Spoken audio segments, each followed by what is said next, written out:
il y a eu des grosses opérations dans le trafic de stupéfiants et en fait, ça a porté ses fruits puisque du coup, ça a diminué. Par contre, Bah mince, c'est fou ça. c'est marrant, hein. On Mais arrête. quand ils font leur travail, ça fonctionne. Oui, mais non, parce qu'ils peuvent pas tout le temps le faire, Marine, parce que par exemple, ils ont des bonnes femmes à tabasser dans les manifestations. Ah merde.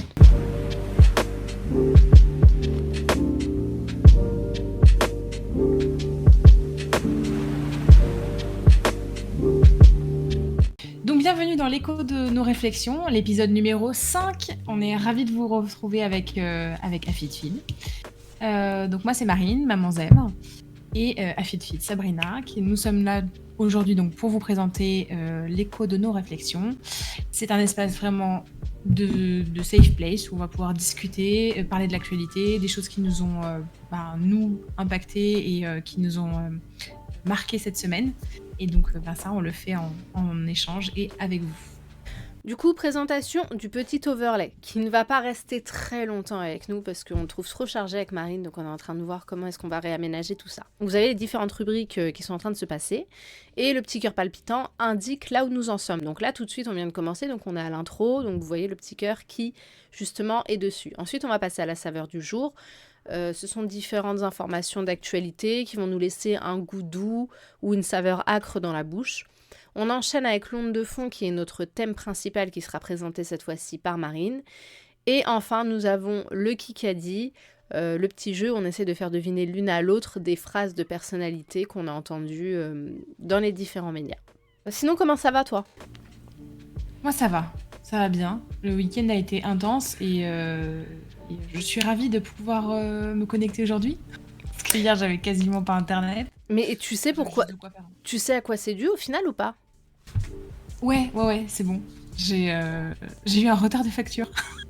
Ah Ah genre tu t'en étais pas... passé la journée. Mais en plus je t'ai pas sorti ça pour rigoler. À un moment donné je t'ai pas fait une blague, je t'ai dit non mais faut peut-être payer tes factures. Tu m'as dit mais non tout est à jour et tout. Bah oui. Tu m'as dit ça. Mais ouais mais moi je rigolais. Moi je croyais que j'étais à jour, mais en fait dans la soirée ils nous ont coupé. J'étais là. Quelle bande de bâtards. Et puis là il y a erreur facturation. Je fais ça, erreur facturation. J'ai passé la journée sur mon espace client. Il n'y avait pas un truc en rouge, tu vois, pour dire eh oh, vous êtes en retard. Non. Donc du coup, en fait, ils nous ont coupé l'internet. Donc hier soir, j'étais là. Ok, très bien. Donc attends, j'ai vu que c'est pas passé par les canaux habituels. Faut que je passe par ma carte. Donc tu rentres tes informations. Ouais. Vérifier 3 fois pour que ce soit pas une arnaque. Parce que je me suis... Ouais, oh là là, la frayeur. Oh non, mais c'est vrai. Tu sais, enfin voilà. Ouais, tu passes par le site officiel. Tu passes même plus par ton espace ou par des mails. Et c'est ça, parce que ça, c'était un réflexe qui est sain à avoir. De dire, ok, j'ai une information, au lieu de cliquer sur les liens, d'aller passer par le truc habituel, en fait. Ouais. Sinon, tu te retrouves à payer des frais de livraison, par exemple, pour des choses que tu n'as pas commandées. Ouais. Pas mal. Mais donc voilà, du coup, moi, j'ai honoré ma facture hier. Et donc hier soir, on a pu regarder un film, et aujourd'hui, nous pouvons nous connecter. Ouais. Bon. On aurait très bien pu faire notre épisode de l'écho de nos réflexions hier à cause de toi. T'as tout gâché. Ma faute. Écoute, après, j'ai qu'une autre tour. Hein, vraiment, c'est les aléas. Après, on verra. Hein, peut-être qu'au final, tu vois, le lundi, c'est pas le mieux. On passera peut-être le mardi. Ou on verra aussi. On s'ajuste. C'est notre 5e épisode, j'ai envie de te dire. Et toi, comment tu vas ? Moi, ça va. Je suis fatiguée aussi. Je suis fatiguée alors que j'ai l'impression de ne rien faire. Donc je me demande si c'est pas de la fatigue aussi très mentale, tu sais, très psychologique. Il y a des périodes comme ça où... Tu sais, en plus, on a une période ensoleillée, ça a fait du bien. Puis là, on est de nouveau sous la pluie. Enfin, après, moi, je suis en Normandie. Donc s'il pleut pas en Normandie dans la semaine, c'est qu'il y a un problème. Ouais. Mais ouais, le temps joue beaucoup sur le moral, je trouve. Aznavour avait raison. La misère est moins pénible au soleil. Merci. Je voulais revenir sur un petit truc par rapport au dernier épisode. Tu sais, t'avais fait, je crois que c'était une saveur du jour qui annonçait que l'auteur du meurtre de Naël, justement, allait être jugé pour meurtre. Et du coup, la question est venue sur qu'est-ce qu'il adviendra du million que ce monsieur a touché s'il est condamné. Eh bien, il sera dans l'obligation de rembourser la cagnotte. Mais non, c'est vrai? Ouais. S'il est condamné, Mais s'il est jugé coupable, il devra rembourser la cagnotte. c'était pas censé être une cagnotte en soutien à sa famille, à lui, et donc Ouais. c'était pas lui qui était impacté. Bah Et il si. devra quand même le rembourser. Bah oui, parce que la cagnotte, c'était... je crois que c'était soutien à Florian M, tu vois, un machin comme ça, je sais plus, c'était vraiment pour lui, en fait, en gros. Donc, voilà, donc au final, tu t'imagines que s'il est condamné et que sa famille doit rembourser, en plus, j'imagine qu'il y a une partie qui a dû être claquée, ils ont pas... tu vois, ça va être très très chaud pour lui. Après, est-ce qu'on en a quelque chose à faire? Non. Pour la blague, moi je serais ravie de suivre ce dossier. Est-ce que tu as eu des retours sur le dernier épisode? Pas cette semaine, enfin Oh. pas plus que ça. Ouais, bah tant mieux parce que moi j'étais pas hyper fan de l'épisode de la semaine dernière, on était toutes les deux fatiguées, toi t'étais malade, le sujet il était long, enfin vraiment c'était pas notre meilleur épisode donc c'est pas plus mal qu'on ait pas eu trop de retours. Du coup, si vous avez pas vu l'épisode d'avant, bon bah quand même allez le regarder, mais mettez-le en x2. C'est un très bon conseil que Fitchid m'a donné. Ouais, j'adore. 1,5 ou x2. Ouais, moi je regarde nos épisodes en x2 quand je dois travailler dessus, parce que je les regarde pas en mode oh là là comment je m'auto-kiffe, tu sais. Mais parfois quand tu sais quand on doit faire des shorts, des réels, des TikTok, des machins comme ça, je le regarde, je le mets en x2 et ça passe super bien en x2 en fait. Et je suis assez étonnée parce que je pensais que je parlais plutôt vite et en fait non, ça va, j'ai un débit de parole assez normal, comme toi.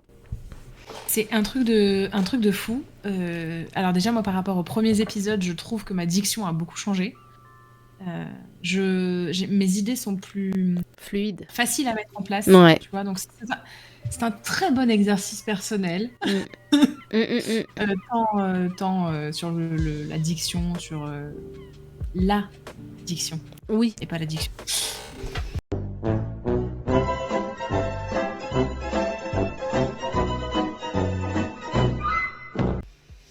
On avait compris. Tant sur ça que sur le bien-être que ça procure aussi, tu vois, de produire quelque chose et de pouvoir apporter sa pierre à l'édifice, quel que soit l'édifice. On passe à la saveur du jour ? Avec plaisir. Riz pilaf omelette. Riz pilaf omelette. J'ai l'impression qu'il y a beaucoup d'œufs dans nos saveurs du jour à chaque fois. Je sais pas ce que nos serveurs ont avec les œufs, mais c'est très étrange. Un peu plus de viande, de poisson. Ça manque de poisson, je trouve, tout ça. C'est très vrai. Tiens, on leur fera la remarque. Ouais, complètement, ouais. C'est à nous de commander du poisson aussi à un moment donné, mais bon. Il est pas frais, mon poisson! Parce que, une saveur du jour avec un poisson pas frais, c'est pas ouf. Et donc, nous commençons comme d'habitude cette saveur du jour avec un thème qui me tient toujours autant à cœur, l'enseignement. Alors, j'aimerais parler d'une affaire qui est très triste, mais qui est importante dans l'actualité française et surtout dans la législation française, puisque jamais aucun enseignant n'a été jugé pour ce fait. Donc, je trouvais que c'était important de le mettre en avant, en fait. Il s'agit d'une enseignante qui est jugée pour avoir harcelé son élève. T'en as entendu parler ou pas ? Ah non, pas du tout. Donc, en fait... en fait, pour tout expliquer, il y a une petite qui s'appelait Evaëlle, qui était scolarisée dans un collège du Val d'Oise et qui subissait du harcèlement de la part de plusieurs camarades de classe et une enseignante de français. Ce qui fait qu'en juin 2019, Evaëlle s'est suicidée. Ses parents l'ont retrouvée pendue à son lit. Et donc, lorsque l'enquête a été menée, on a découvert qu'effectivement, elle subissait du harcèlement de la part de plusieurs élèves et de la part d'une enseignante. Et donc, comment ça se témoigne de l'harcèlement de la part d'une enseignante ? C'est le fait d'être dénigré constamment, de sentir une espèce d'acharnement. Et c'est surtout qu'en fait, comme cet enfant était harcelé par la classe, que cette prof de français était la professeure principale, elle a décidé de mettre en place une séance de vie de classe. Et normalement, quand il y a du harcèlement, la séance de vie de classe, elle n'est pas à viser contre un élève. On explique, tu sais, de façon suffisamment floue pour comprendre ce qui se passe, mais suffisamment précis pour que les élèves comprennent de quoi on parle. Tu vois ce que je veux dire? Et on ne se met jamais...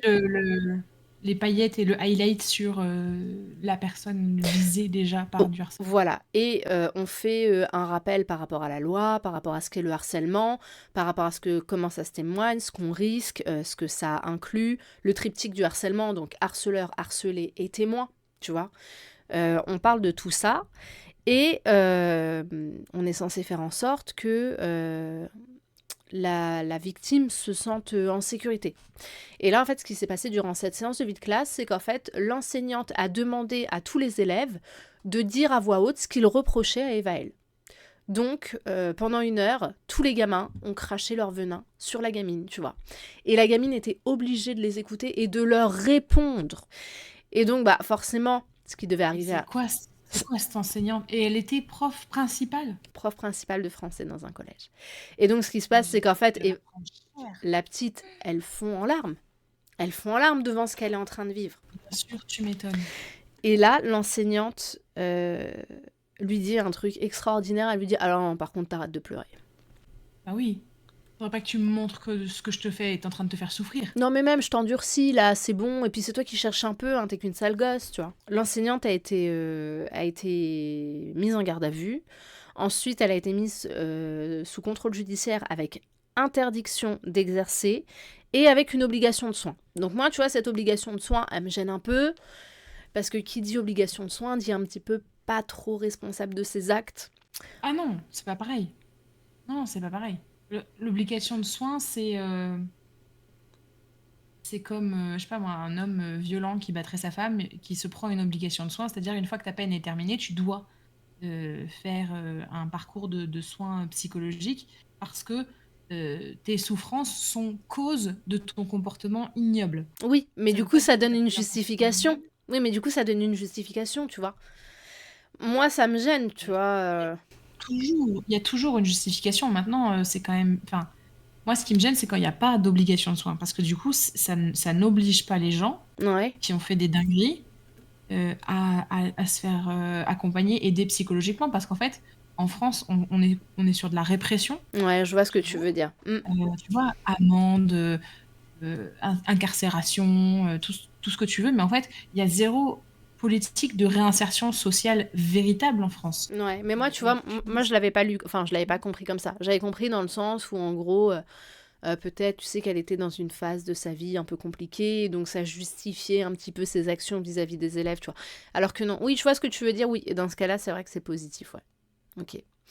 Maintenant, donc elle a été jugée, là? Alors, le jugement, en fait, pourquoi j'en parle? Parce que le jugement, c'est le 10 et 11 mars. Donc aujourd'hui, on est sur le 2e jour du jugement. Et elle risque 30 000 € d'amende et 2 ans de prison. Et ouais. Parce que c'est des réquisitions pour harcèlement moral. Non, parce que normalement, il y a une nouvelle loi qui a été votée, je crois que c'était en 2023 ou 2024. Enfin, c'est une loi relativement récente où, en gros, lorsque du harcèlement a mené à un suicide, tu risques jusqu'à 10 ans de prison. Je crois que c'était 300 000 € d'amende et 10 ans de prison. C'était hyper lourd. Donc je comprends pas qu'en fait on dise qu'elle risque 30 000 € d'amende et 2 ans de prison. Je pense que c'est les chefs d'inculpation. Mais quoi qu'il en soit... Les inculpations sont plus bas que ça. Ouais, je sais pas, mais en tout cas, ce que j'espère, c'est qu'elle prendra le maximum pour exemplarité. Parce que, étant donné que c'est le premier cas d'enseignant qui est jugé pour ça, et au vu des conséquences, j'espère sincèrement que la justice ira dans ce sens-là, en fait. Donc, pour moi, c'est une saveur du jour qui a... C'est une saveur du jour qui a mauvais goût au vu de ce qui est arrivé à cette petite, qui est horrible et surtout qui est très fréquent. Et en même temps, il y a un certain espoir dans le fait que les choses évoluent parce que la responsabilité des adultes a trop longtemps été négligée. Et j'espère qu'il y aura une sanction d'exemplarité envers cette enseignante qui s'est permise des choses qui ont mené à la mort d'une jeune fille. J'espère aussi qu'elle pourra plus exercer auprès d'enfants parce que franchement, ce genre de comportement, Non, mais en plus, tu c'est des gens sais, dangereux, hein. c'est horrible C'est des parce gens que... dangereux. Même si un jour elle se soigne, c'est quand même quelqu'un qui a fait tellement de mal. Enfin, non, Non, mais en c'est plus, pas tu bien. sais, ce qui est horrible, c'est que, hormis ça, si ça se trouve, c'était une bonne enseignante, dans le sens pédagogique, tu vois ce que je veux dire? Et c'est horrible parce que...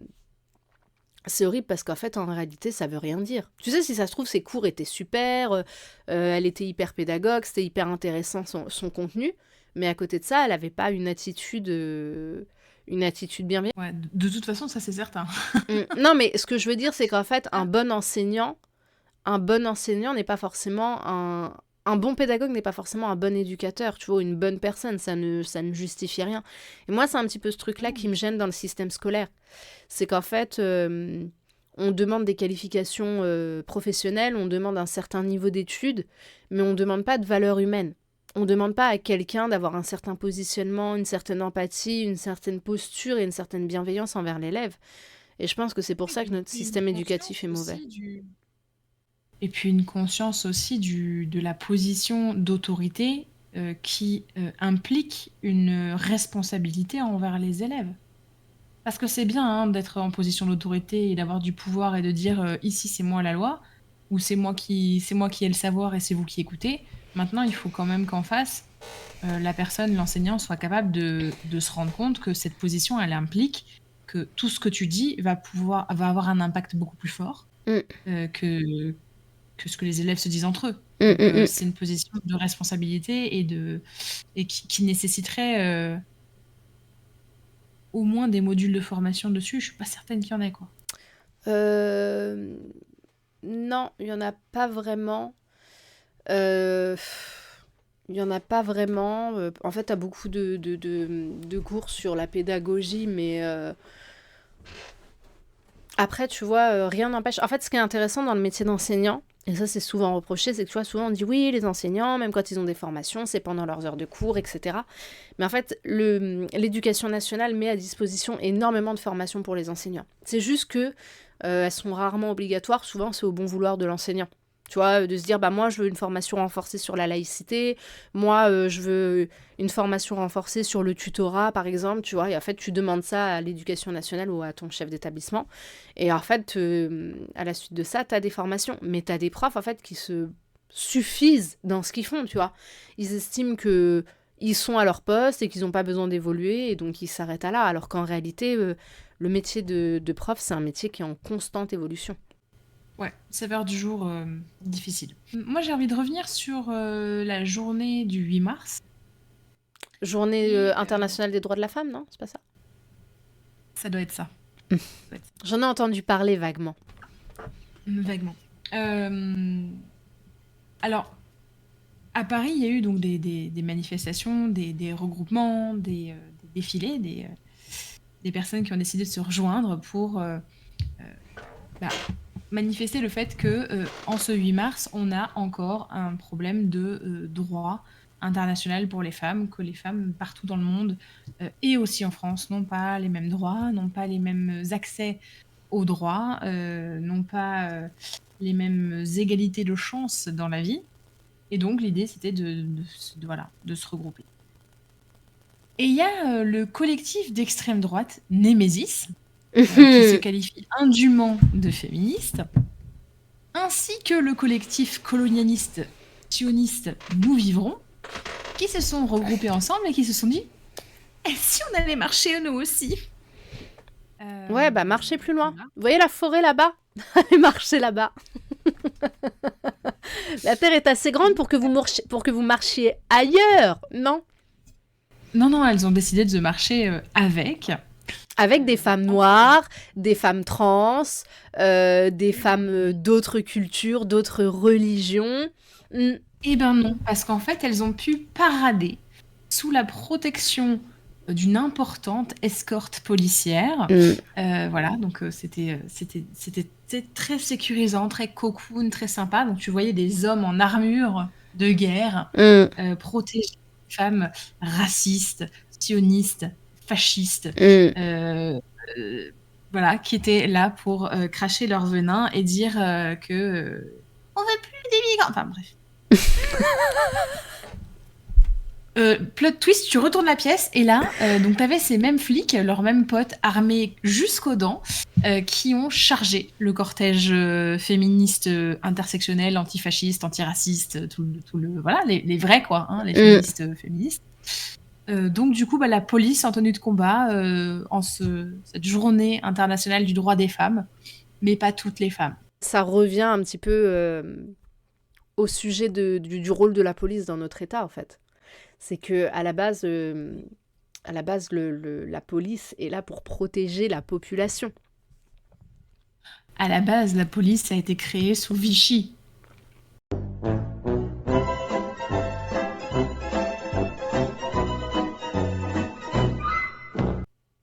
Ouais, mais tu sais, c'est comme le RN. Le RN, il est plus raciste. Bah, la police non plus.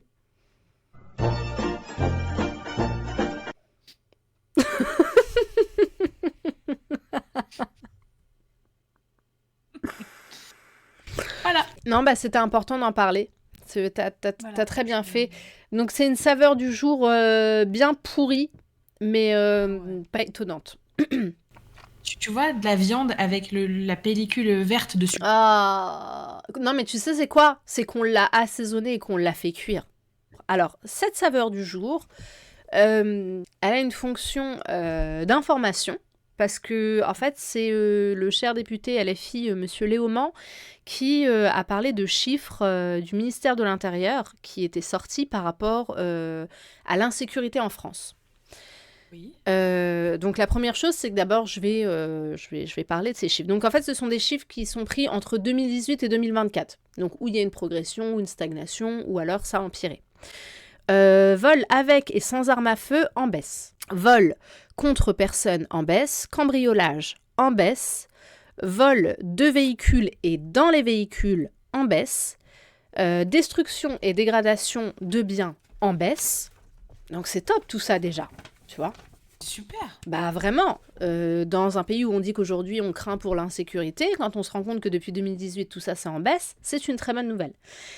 Par contre, il y a des chiffres qui sont en hausse. Mais ça s'explique. Donc par exemple, la consommation de stupéfiants est en hausse, puisque à partir de 2020, application en 2022, on a mis en place ce qu'on appelle des amendes forfaitaires délictuelles. Donc les amendes forfaitaires... Okay. Tu connais ? En fait, les amendes forfaitaires délictuelles, ce sont des amendes qui sont mises par les forces de l'ordre. Et en fait, c'est une condamnation sans procès. Donc, plutôt qu'au final, il y ait toute cette paperasse, on peut condamner un individu parce qu'il est en train de fumer un joint dans la rue, par exemple, tu vois, au lieu de dans les chiffres de condamnation, alors qu'il n'y a pas eu de procès. C'est juste une amende. Hein. Exactement. Et d'ailleurs, le problème, c'est que, étant donné que ce chiffre soit en hausse, c'est qu'au final, les amendes sont peut-être pas forcément très efficaces. Non, sans déconner.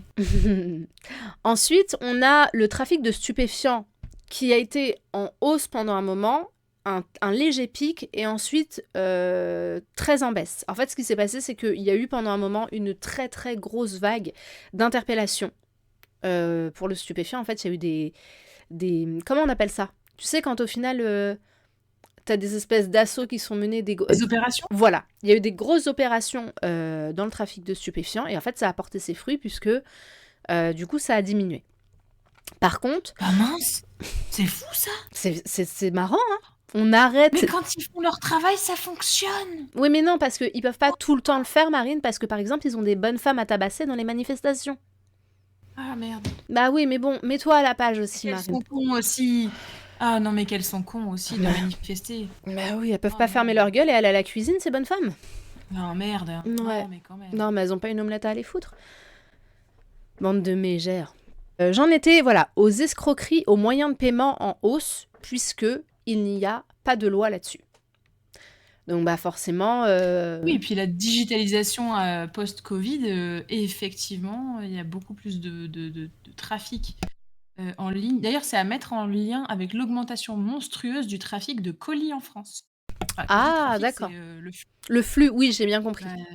À cause du Covid, depuis, on a, alors, il y a eu un pic, ça c'est reparti, mais il y a un fonds qui a augmenté de quantité de livraison. Enfin, on a pris des réflexes en fait pendant plusieurs mois de commandes on va moins dans les magasins, on va plus sur Internet. On a des chiffres importants qui sont en hausse. Ce sont les coups et blessures volontaires qui impliquent les violences intrafamiliales qui sont en fait en hausse parce qu'ils sont de plus en plus dénoncés. Donc en réalité c'est un chiffre en hausse, mais non pas parce qu'il y en a plus, mais parce que les gens les dénoncent plus facilement maintenant. Et Merci MeToo, merci Gisèle. Exactement, c'est tout à fait ça. Et donc en fait, qui dit augmentation des dénonciations des violences intrafamiliales, dit augmentation des dénonciations des violences sexuelles. Donc c'est du positif, c'est une très bonne nouvelle. Et donc au final, lorsque le Rassemblement national parle d'insécurité, il ne parle pas de ces faits de violence justement qui sont en hausse de par leurs dénonciations qui sont de plus en plus présentes, mais parle uniquement de tout ce qui est insécurité dans la sphère publique, dans l'espace public, pardon. Et donc au final, on est en train de se rendre compte que ces chiffres sont en baisse. Donc toute cette dynamique de insécurité en France à cause des étrangers ne tient absolument à rien. C'est un ressenti, c'est une impression fallacieuse et faussement mise en place par le discours mainstream qui pousse les gens à avoir peur de l'invasion migratoire, peur de la délinquance, alors qu'il y a de moins en moins en fait. Exactement. Tu sais que d'ailleurs... Les chiffres que tu viens de nous donner le disent. Mais tu sais, c'est comme les OQTF. Les personnes sous OQTF, je crois que ça représente approximativement 6% de personnes qui ont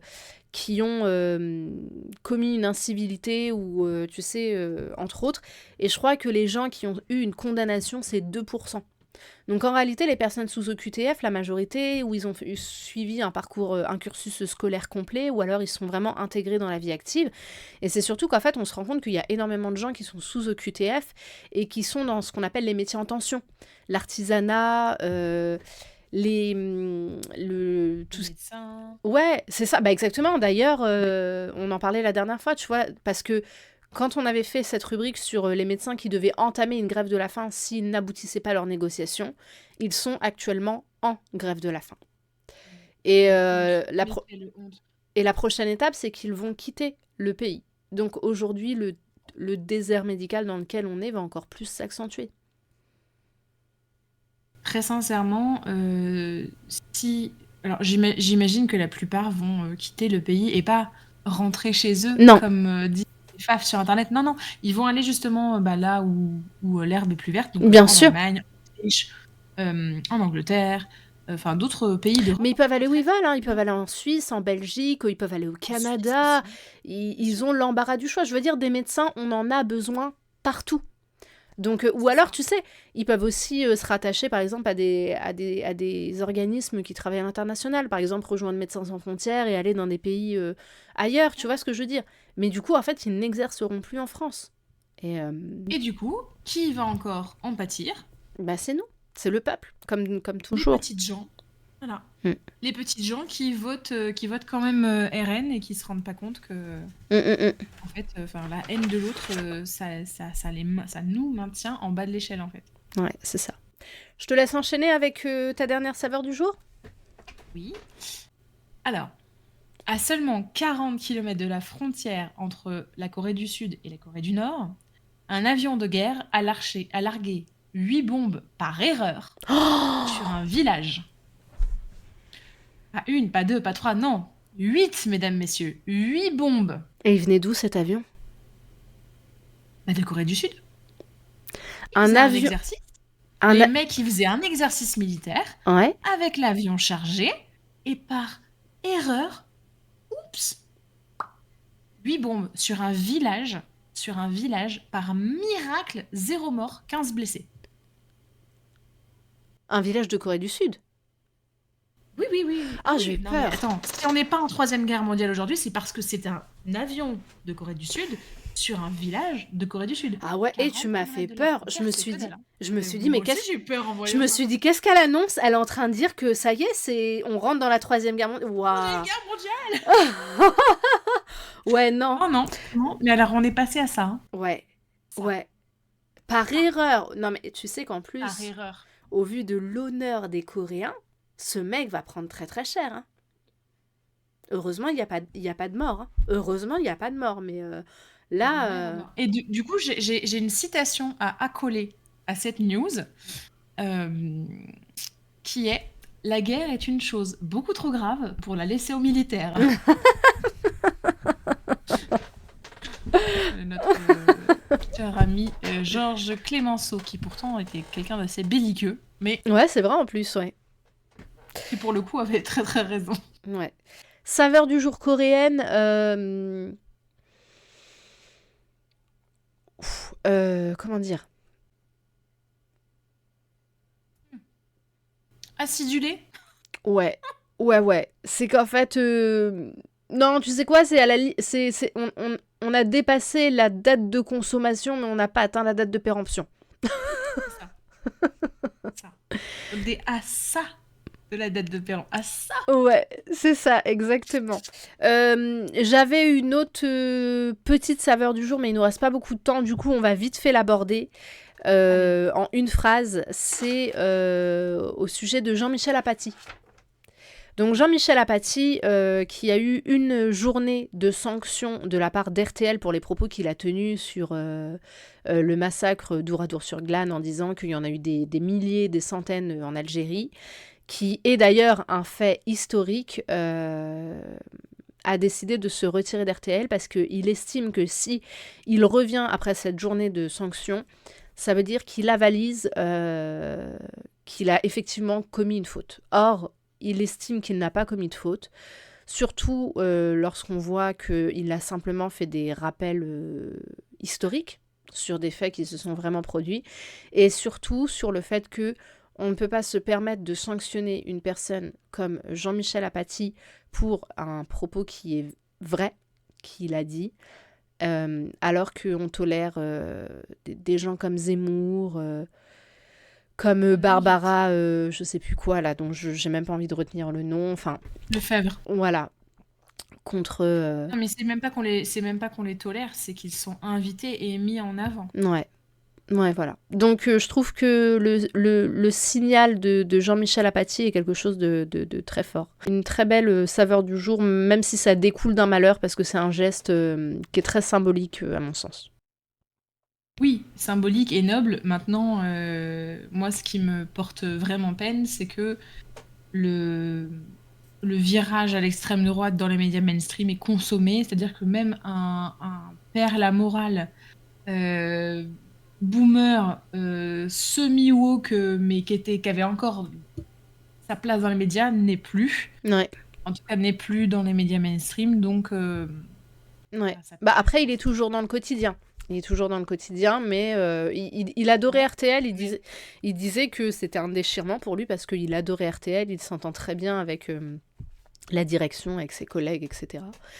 Mais malheureusement, voilà, ça finit ainsi. Mais du coup, non, mais la justification de le mettre à pied,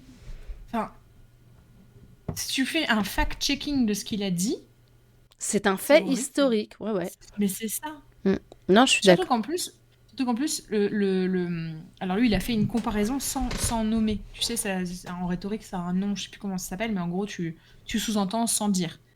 Mais c'est l'animateur de l'émission qui a dit vous êtes en train de dire que la France a fait comme les nazis.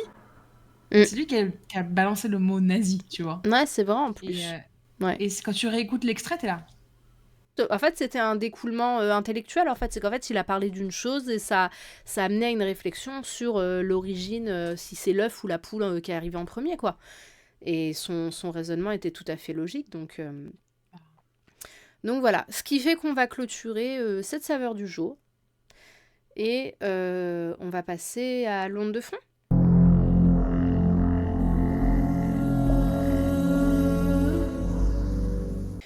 Donc, cette onde de fond, le thème est streaming, podcast et médias alternatifs, l'avenir du débat public. Donc, dans cette onde de fond, on va essayer de voir si l'évolution des débats publics avec d'autres types de médias permet à une liberté d'expression totale, si au final la liberté d'expression existe vraiment, si elle est respectée, si c'est à double mesure, et où va mener ces différentes possibilités et le chemin déjà emprunté. C'est ça, Marine, ou pas?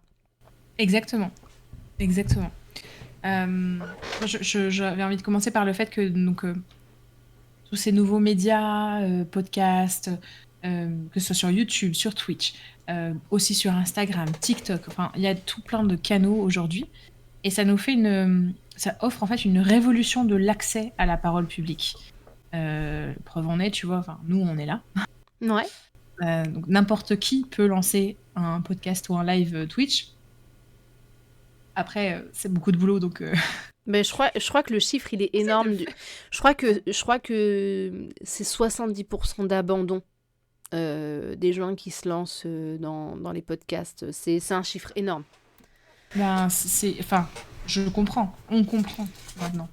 Bah, en Donc, fait, c'est beaucoup de boulot. Enfin, quand tu veux proposer un contenu de qualité, c'est énormément de travail. Ouais, et puis l'avantage qu'on a, c'est que nous, on est deux. Donc, en fait, à chaque fois, quand il y en a une qui a un coup de mou, on se remotive l'une de l'autre.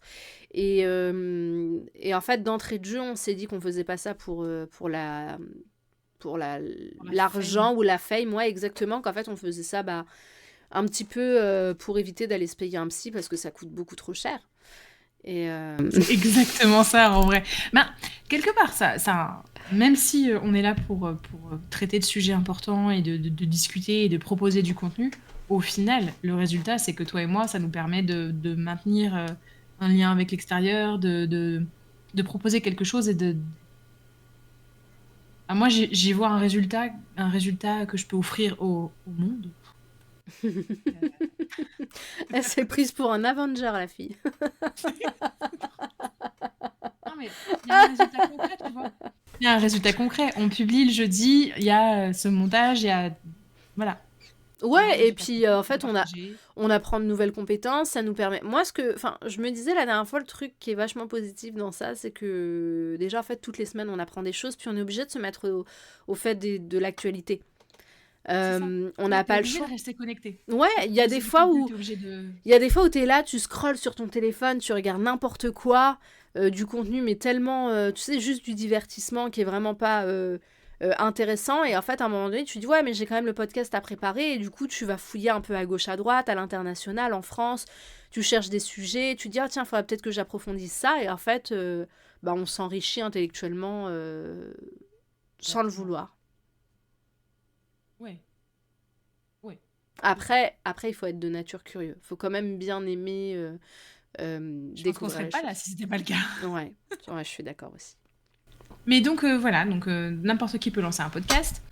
Les contenus sont disponibles à la demande. Donc, bah, tu vois, si tu compares au mainstream, notamment télé, à part les chaînes d'infos en continu, euh, tous les contenus ne sont pas disponibles tout le temps. Et encore, même sur l'info en continu, tu peux pas faire de retour en arrière. Enfin, tu es tributaire du moment où tu allumes ta télé. Mm, Ou du moment où tu allumes ta radio. Bah, Également. c'est pour ça que nous, on n'a pas pris de télé à la maison parce que je voulais qu'on reste maître de ce qu'on regarde, tu vois. Et mes enfants, en fait, par exemple, c'est un truc tout bête, mais comme parfois, en fait, on se regarde des films ensemble, etc. Bah, quand ils sont chez du monde et qu'on leur met la télé, ils ont eu du mal à comprendre la notion de pub. Ah Tu ouais. sais, t'es sur un programme et en fait, Ouais. le programme ne commence pas maintenant. Donc, tu sais, t'as les pubs avant, t'as la bande-annonce, t'as les machins. Par exemple, ça va être un film le soir et bah en fait, avant ça, tu vas avoir le journal, tu vas avoir la météo. C'est un truc qui les gênait beaucoup. Donc, en fait, pour eux, c'était une perte de temps. Ils disaient, mais il commence quand le truc, tu vois. Eux, ils voulaient regarder le truc, finir et aller se coucher, tu vois. Ouais. C'était En très vrai, il drôle. y a eu quand même un glissement d'une quarantaine de minutes entre l'époque où nous, on avait la télé à la maison et 20h50. aujourd'hui. Moi, je me rappelle, c'était à Non, mais c'est ça. 20h50. Maintenant, je Ça crois que c'est commençait. Là, nous, c'est quoi, 21h30. 21h30? Ouais. Non, mais sérieux, Mm. n'importe quoi. Ouais. Ah. Bon, après, moi, avec 2 enfants en bas âge, la plupart du temps, à 21h30, je suis couchée. Ouais, non, nous aussi, 21h30, il y C'était a plus... live. Non, nous aussi, à 21h30, il y a plus personne parce qu'ils sont jeunes, tu vois, et puis qu'on essaie de leur donner un bon cadre.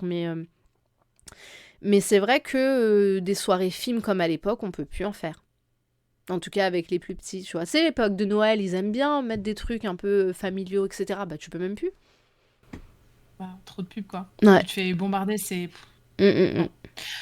Donc, pour continuer sur ce listing, donc les live Twitch, tout le monde peut en faire, les contenus sont disponibles à la demande et aussi, surtout, les formats sont plus longs. Il y a voilà, des streams qui peuvent durer 2, 3, 4 heures, des émissions de podcast qui durent, comme la nôtre, entre 1h30 et 2 heures. Ça permet en fait de rentrer beaucoup plus en profondeur dans les sujets et d'être moins rapide et clivant et formaté comme à la télé, où tu as des sujets qui durent 15 minutes, grand max, et même 5, et on passe à la suite. Mm. Donc on a quand même des moyens de s'informer aujourd'hui et d'accéder à l'information, comme sur les chaînes Twitch, des grandes chaînes Twitch comme Clément Vitorovic, Ribot dans la sauce, chez Kevin Razi, ou encore EDNR pour vous servir. Il y a des podcasts comme Les couilles sur la table qui sont issus de Binge Audio. Qui sont issus de quoi? De Binge Audio. Le couilles sur la table, binge ça appartient à audio, c'est ça? Binge. B-I-N-G audio. Ok. BNGE Audio, ouais. Ouais, ok, parce que j'entendais binge audio. Binge Audio, bah ouais. Mais oui, mais... Binge Audio. Donc ils traitent chez eux, entre autres, de sujets qu'on ne traite pas forcément dans les médias mainstream, comme le féminisme, le masculinisme, la place de certaines personnalités dans la société. Enfin, vraiment, c'est traiter des sujets de fond, des sujets pas forcément sur le devant de la scène classique, et donc voilà, quelque chose d'assez différent de ce qui se fait dans les médias classiques. Ensuite, on a une liberté d'expression qui paraît être plus grande, notamment sur le fait que justement tous ces sujets-là ont leur place, des idées qui sont habituellement marginalisées. Tu vois, tu peux tomber sur des chaînes Twitch où ça parle d'écologie radicale, mais vraiment radicale, de la décroissance économique, de vraiment consommer totalement différemment. Et en fait, c'est des points de vue qui sont difficilement accessibles ou totalement inaccessibles dans les médias mainstream, ou alors si pendant 3 secondes on les voit se faire canarder dans les manifestations que Darmanin réprime, par exemple, tu vois. Donc tu as aussi des invités ou des podcasteurs et streameuses qui s'invitent ensemble les uns les autres. Donc tu te retrouves avec des minorités ou des groupes militants qui ont vraiment beaucoup plus de place dans le débat qu'ils n'ont dans les médias classiques. Donc clairement, la liberté d'expression dans ce sens-là est beaucoup plus grande. Maintenant, ça se modère parce que c'est des contenus qu'il faut connaître, il faut y être abonné, il faut être tombé dessus. C'est des choses qui vont pas forcément être mises en avant par l'algorithme de base. Tu vois, si t'es pas clivant aujourd'hui, l'algorithme TikTok, il va pas forcément te mettre en avant. Il y a un truc qui me gêne, tu sais, c'est parce que j'y pensais, je suis désolée. Mais tu sais, dans les nouveaux créateurs de contenu, surtout chez les youtubeurs qui sont très tendance en ce moment, je trouve justement qu'ils manquent d'implication. En fait, ils veulent tellement pas avoir de problème qu'ils s'impliquent plus politiquement, qu'ils donnent plus de leçons. Et tu sais, je trouve ça dommage parce que ces gens-là, en fait... Ils sont plus lisses. Ouais. Et en fait, je trouve ça vraiment dommage parce qu'en réalité, ils ont quand même une influence sur les plus jeunes. Et ils ont une influence sur les plus jeunes et en fait, ils se mouillent de moins en moins. Et je trouve ça gênant parce que, en fait, la dernière fois, je suis tombée sur une vidéo, je crois que c'était de Rebeu d'Éther, un machin comme ça. Et en fait, il invitait des gens pour parler de story time qui s'était passé dans leur vie. Et en fait, c'était hyper intéressant parce que ça s'est mis à parler de sujets profonds. Tu vois, il y avait, je crois qu'il s'appelle Théodore, qui expliquait qu'en fait, il avait été témoin de violences policières et que lui, en fait, on lui avait rien fait parce qu'il était célèbre. De Amine Mathieu qui avait subi un délit de faciès et en fait, ils avaient cru qu'ils avaient trouvé de la cocaïne dans sa boîte à gants alors que c'était des claques doigts. Tu vois, des machins comme ça. Et Ou alors, à un moment donné... Qu'est-ce qu'il foutait avec des claques doigts dans sa boîte? Bah, c'est un gamin, tu vois. En fait, il avait des enfin, il avait un délire avec ses potes, ils avaient des claques doigts et en fait, ils ont cru que c'était des pochons de cocaïne. Enfin bref, l'histoire elle est marrante, tu vois. Mais du coup, j'aimais bien derrière le débat que ça impliquait où à un moment donné, ils ont reçu Catsup qui parlait aussi d'une fois où elle s'est fait embêter dans la rue en fait par un mec un peu fou et c'est un gars en fait qui passait par là qu'elle connaissait qui est venu qui l'a sauvée et donc en fait à un moment donné Rebeu des Terres il dit bah ouais, les gars, quand vous voyez une fille comme ça, si elle vous dit non, enfin, tu sais, du coup, ça reparlait du consentement, de l'exemplarité, de... Tu vois, moi, j'avais trouvé ça bien. Et pour consommer beaucoup de contenu divertissant chez ces jeunes youtubeurs, je trouve ça dommage qu'ils se mouillent pas plus, en fait. Et en fait, je pense... c'est ça, le problème, c'est qu'ils ont une ligne divertissement. Ils n'ont pas une ligne média, actualité, information. Oui, mais justement, tu vois, je trouve que ce genre de choses, ça passe encore mieux quand tu fais du divertissement. Tu sais, claquer une petite leçon de morale entre deux trucs, tu vois, c'est pour ça qu'aujourd'hui, on parle de pédagogie ludique. On s'est rendu compte que quand au final, on faisait quelque chose d'intéressant, d'amusant, c'était beaucoup plus facile de transmettre un message.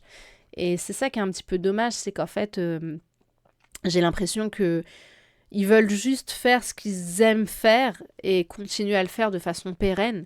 Et en fait, c'est regrettable parce que ça veut dire que aujourd'hui, quand on décide de transmettre des valeurs qui sont positives, et ben en fait, on s'expose à ruiner sa carrière. C'est horrible. Bien sûr. Ben, c'est ça. Mm. En fait, c'est ça qui est dommage, c'est que celles et ceux qui n'ont pas envie justement de se prendre un backlash monstrueux, ben, font attention à leur image. Bah, c'est comme, regarde Stream for Humanity, Amine m'a tué. Quand il a fait le stream pour... Enfin, il s'est pris une vague de haine. Ouais, et les SDF en France, et machin, et bidule. Ça a parlé de Michou, d'Inoxtag et de Squeezie. Et son nom, il a même pas été mis en tête alors que c'est lui qui a tout organisé. Enfin, je veux dire, il y a quand même un problème de moralité. Et ces mecs-là, ils ont la possibilité de pouvoir renverser les choses en disant, regardez, vous nous appréciez pour qui nous sommes. Et pourtant, on est des gens avec des bonnes valeurs et regardez ce qu'on veut vous transmettre, tu vois. Et ils pourraient le faire. Et en fait, le divertissement, il prend le dessus. Et en fait, je trouve que ça sent un peu la crainte, tu vois. Le seul que je trouve qui se mouille un petit peu, c'est Squeezie, tu vois. Squeezie, Amine m'a tué. Les autres, ils ont un peu plus de mal, quoi. Bah, Squeezie, il a commencé un petit peu à se mouiller, entre guillemets, pendant les élections de cet été, de l'été dernier. Ouais. Bah, au final, il en a perdu sa place de leader de YouTube français. Hein. Bah, c'est pour ça que tu vois, quelque part, moi, je peux pas en vouloir à celles et ceux qui font du divertissement. Parce que quand tu te dis que le plus gros, le meilleur, le plus lourd, celui qui est... Enfin, Squeezie, quoi. Mm. Si même lui, il dit un truc modéré, pas trop grave, il se prend un backlash pas possible, bah, ça donne pas envie de s'engager. Bah, c'est surtout... T'as déjà été regarder les vidéos de Thibaut InShape ? Je m'épargne ça. Bah franchement, c'est nul à chier.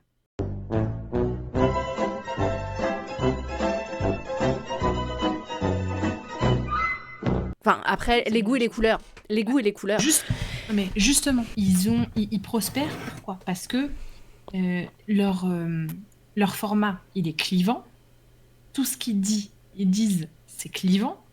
Et donc, forcément, ça fait réagir dans les commentaires. Ça veut pas dire que le contenu est de qualité. Ça veut dire que ça réagit dans les commentaires. Et donc, que l'algorithme met ça en avant. Mais quand tu fais un contenu de qualité qui n'est pas, pardonnez l'expression, putaclic, bah forcément, c'est plus difficile de faire ton trou.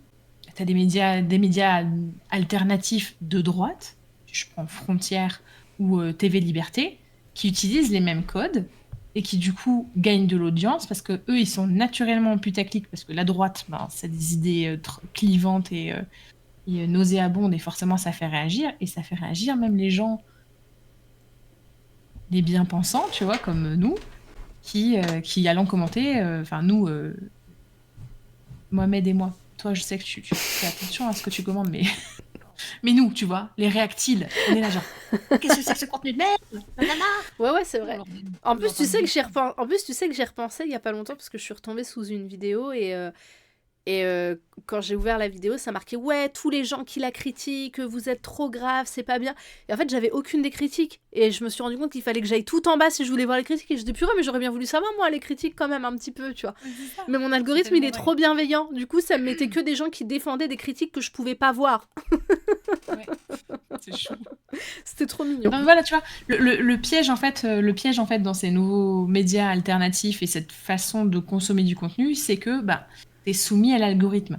Donc si tu vas pas consciemment chercher du contenu et chercher à, comme on disait il y a 2 ou 3 épisodes précédents, à travailler ton algorithme, Ouais. Déjà tu vas rester dans une bulle idéologique et donc du coup c'est plus difficile pour les nouveaux contenus de venir t'atteindre et en plus c'est plus dur pour toi de sortir de ta bulle idéologique, qu'elle soit quand je dis bulle idéologique, ça peut être très bien genre tu consommes que du contenu divertissant et t'as jamais de contenu intellectuel, scientifique, médiatique, tu vois. Donc, Mais c'est pour ça. c'est, C'est pour ça qu'au final, tu vois, TikTok, c'est intéressant parce que en réalité, il y a des choses où quand tu les entends pendant trop longtemps, en fait, ça te fatigue. Tu vois, il y a plein de gens qui adhèrent pas, par exemple, à notre podcast parce qu'ils disent ouais, c'est trop long. Mais c'est vrai, en fait, qu'entendre parler les mêmes nanas pendant 2 heures, t'as l'impression d'être à un cours magistral plutôt qu'autre chose, tu vois. Et donc, TikTok, c'est pour ça que c'est intéressant, parce qu'en fait, ça permet de condenser l'information et en fait, à Ouais. donner l'essentiel. Et si, en fait, au final, ça t'intéresse vraiment, la bonne démarche, ce serait d'aller chercher plus de contenu sur le truc pour pouvoir avoir un peu plus d'informations, etc. Mais c'est un bon moyen de pouvoir un peu intéresser les gens à d'autres choses. Notamment, tu vois, je regarde les vidéos parfois de Dr Nozman, où au final, j'ai pas l'explication scientifique de A à Z, mais juste le fait qu'il explique la réaction. Et je dis, ah ouais, tu vois, je trouve ça sympa. Et en fait, du coup, quand je retombe sur une autre vidéo, je dis, ah oui, c'est ce que j'avais vu avec Dr Nozman. Et du coup, je me penche un peu plus sur le sujet. Et ça aide à attirer le truc, tu vois. Tu vois, pour parler de Dr Nozman, clairement, l'enseignement aujourd'hui devrait ressembler à ça. Ouais. Et du coup, moi, quand je vois ces vidéos, je me dis, mais j'aurais eu des notes de zinzin si j'avais eu accès à ça. Ouais, mais parce qu'en fait, tu vois. mais c'est un mec curieux, tu vois, genre la dernière fois, tu sais, il prenait, tu sais, les espèces de grosses boules en cristal où quand tu les connes, ça fait un bruit bizarre comme ça. Et du coup, il les avait mis dans un gant en plastique et en fait, il dit ouais, j'ai essayé, j'ai mis ça. Et en fait, ce que je trouvais intéressant, c'était pas en soi forcément, tu vois, le bruit que produisaient les boules, etc., par rapport aux vibrations. Mais c'était de me dire que le mec a entendu le bruit et il s'est dit quoi ? Tiens, si je les mettais dans un truc pour voir si ça va étouffer le bruit. Et j'ai trouvé ça vraiment passionnant. Ouais, voilà, tu vois. Tu sais, son côté un peu gamin de toucher pour voir si ça colle. Moi, j'adore ça. La vraie démarche scientifique. Ouais. C'est ça. C'est juste que là, elle est présentée de façon divertissante et donc, comme ça donne envie, en fait. Ça donne envie d'aller chercher les trucs en disant mais je les ai moi à la maison ces boules là, j'ai ce gant. Exactement. Vas-y, viens, j'essaye, etc. tu vois. Fonctionner ton cerveau autrement, tu vois, ça éveille ta créativité et peut-être que tu vas te retrouver, je sais pas moi, sous la douche à penser à un truc, à dire oh, mais attends, ce truc, mais je me suis jamais posé la question, pourquoi est-ce que... Et donc ça stimule ta créativité. Ouais, je suis d'accord aussi. Il y a un autre point qu'on n'a pas encore abordé, c'est justement le côté interaction et engagement. Parce que les nouveaux podcasts par les commentaires, mais Twitch par le chat, tu vois, directement. On va avoir une meilleure interaction avec l'audience et donc un retour direct. Et forcément, quand tu vas poser une question, tu as du retour, ce que tu n'as pas dans les médias classiques. À la radio, il n'y a pas de retour. Très peu avec les appels téléphoniques. À la télé, il y a 0 retour. Et quand tu achètes un journal, ils ont publié, c'est bon, c'est fini. Donc, il n'y a pas ce côté interactif et engagement. Tu sais, pour ce côté interaction, c'est Samuel Etienne qui en parlait très bien dans une émission qu'on adore, Le Quotidien. Donc en fait, en gros, il est passé dans Le Quotidien. Moi, j'aime beaucoup Samuel Etienne. Je trouve que c'est un personnage hyper intéressant. Et en fait, il expliquait qu'il est tombé amoureux du stream parce que quand il était journaliste ou lorsqu'il fait question pour un champion, en fait, il est là, il parle de choses concrètes, de faits avérés. Mais quand il est en stream et qu'il va parler, par exemple, du chômage, et qu'en fait, il y a des chômeurs qui vont lui dire « moi, je suis d'accord avec toi parce que je vis telle chose, etc. » Ou alors « Non, moi, au contraire, je suis pas d'accord avec toi, c'est pas mon ressenti, etc. » Et en fait, il est devenu accro à ce truc-là. Et il explique que C'est de l'échange. Mais bien sûr, et en fait, il explique que en gros, l'information ne peut pas être plus riche qu'avec les réels protagonistes de la chose, tu vois. Tu vas parler, par exemple, du taux de mortalité qu'a haussé en sécurité, enfin, sur la route, et t'as un agent de sécurité routière qui va venir et qui va dire « Bah ouais, on a augmenté nos préventions, maintenant on passe à tel système, on a recruté des agents. » Et du coup, ça enrichit l'information. Mais Et c'est clairement, en ça... ça lui donne vie, ça lui donne corps. Ouais. Et puis ça humanise le débat d'idées. Mais c'est surtout qu'en fait, ça fait un truc génial, c'est que ça le démocratise. Parce que, en réalité, la démocratie, c'est ça, c'est de construire des choses à partir du peuple. Et donc, quand au final, t'en arrives à faire du journalisme, de l'information, qui, en plus d'avoir des faits concrets, est aussi guidé par les témoins, les acteurs et des connaisseurs, des experts, mais tu ne peux avoir qu'un sujet bien plus enrichissant. Et des oppositions aussi. N'oublions pas les oppositions, c'est aussi hyper important. Et en fait, Le son est assez bas côté gauche, ça fait une différence. Alors, gauche qui? c'est toi. Moi? Ouais, c'est toi la gauche. Je suis ravie de cette information. Mais en fait, avant, ton micro, tu le mettais plus proche. Je sais pas pourquoi maintenant tu l'éloignes. Je te jure que non. Si, Je te jure que non. je te jure que si avant il était plus proche. Tu regarderas les premiers épisodes.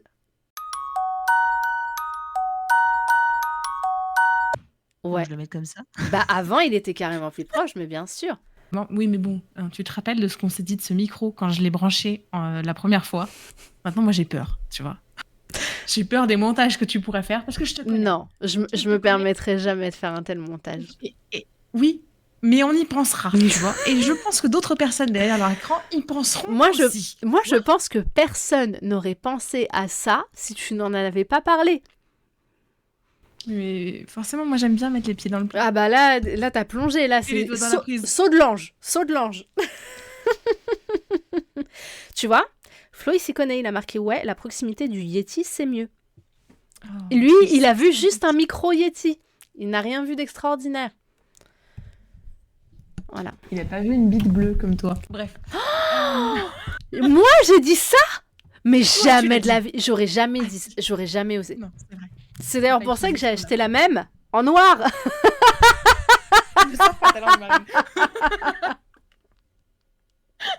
Alors, allez pas dire que je suis raciste, hein.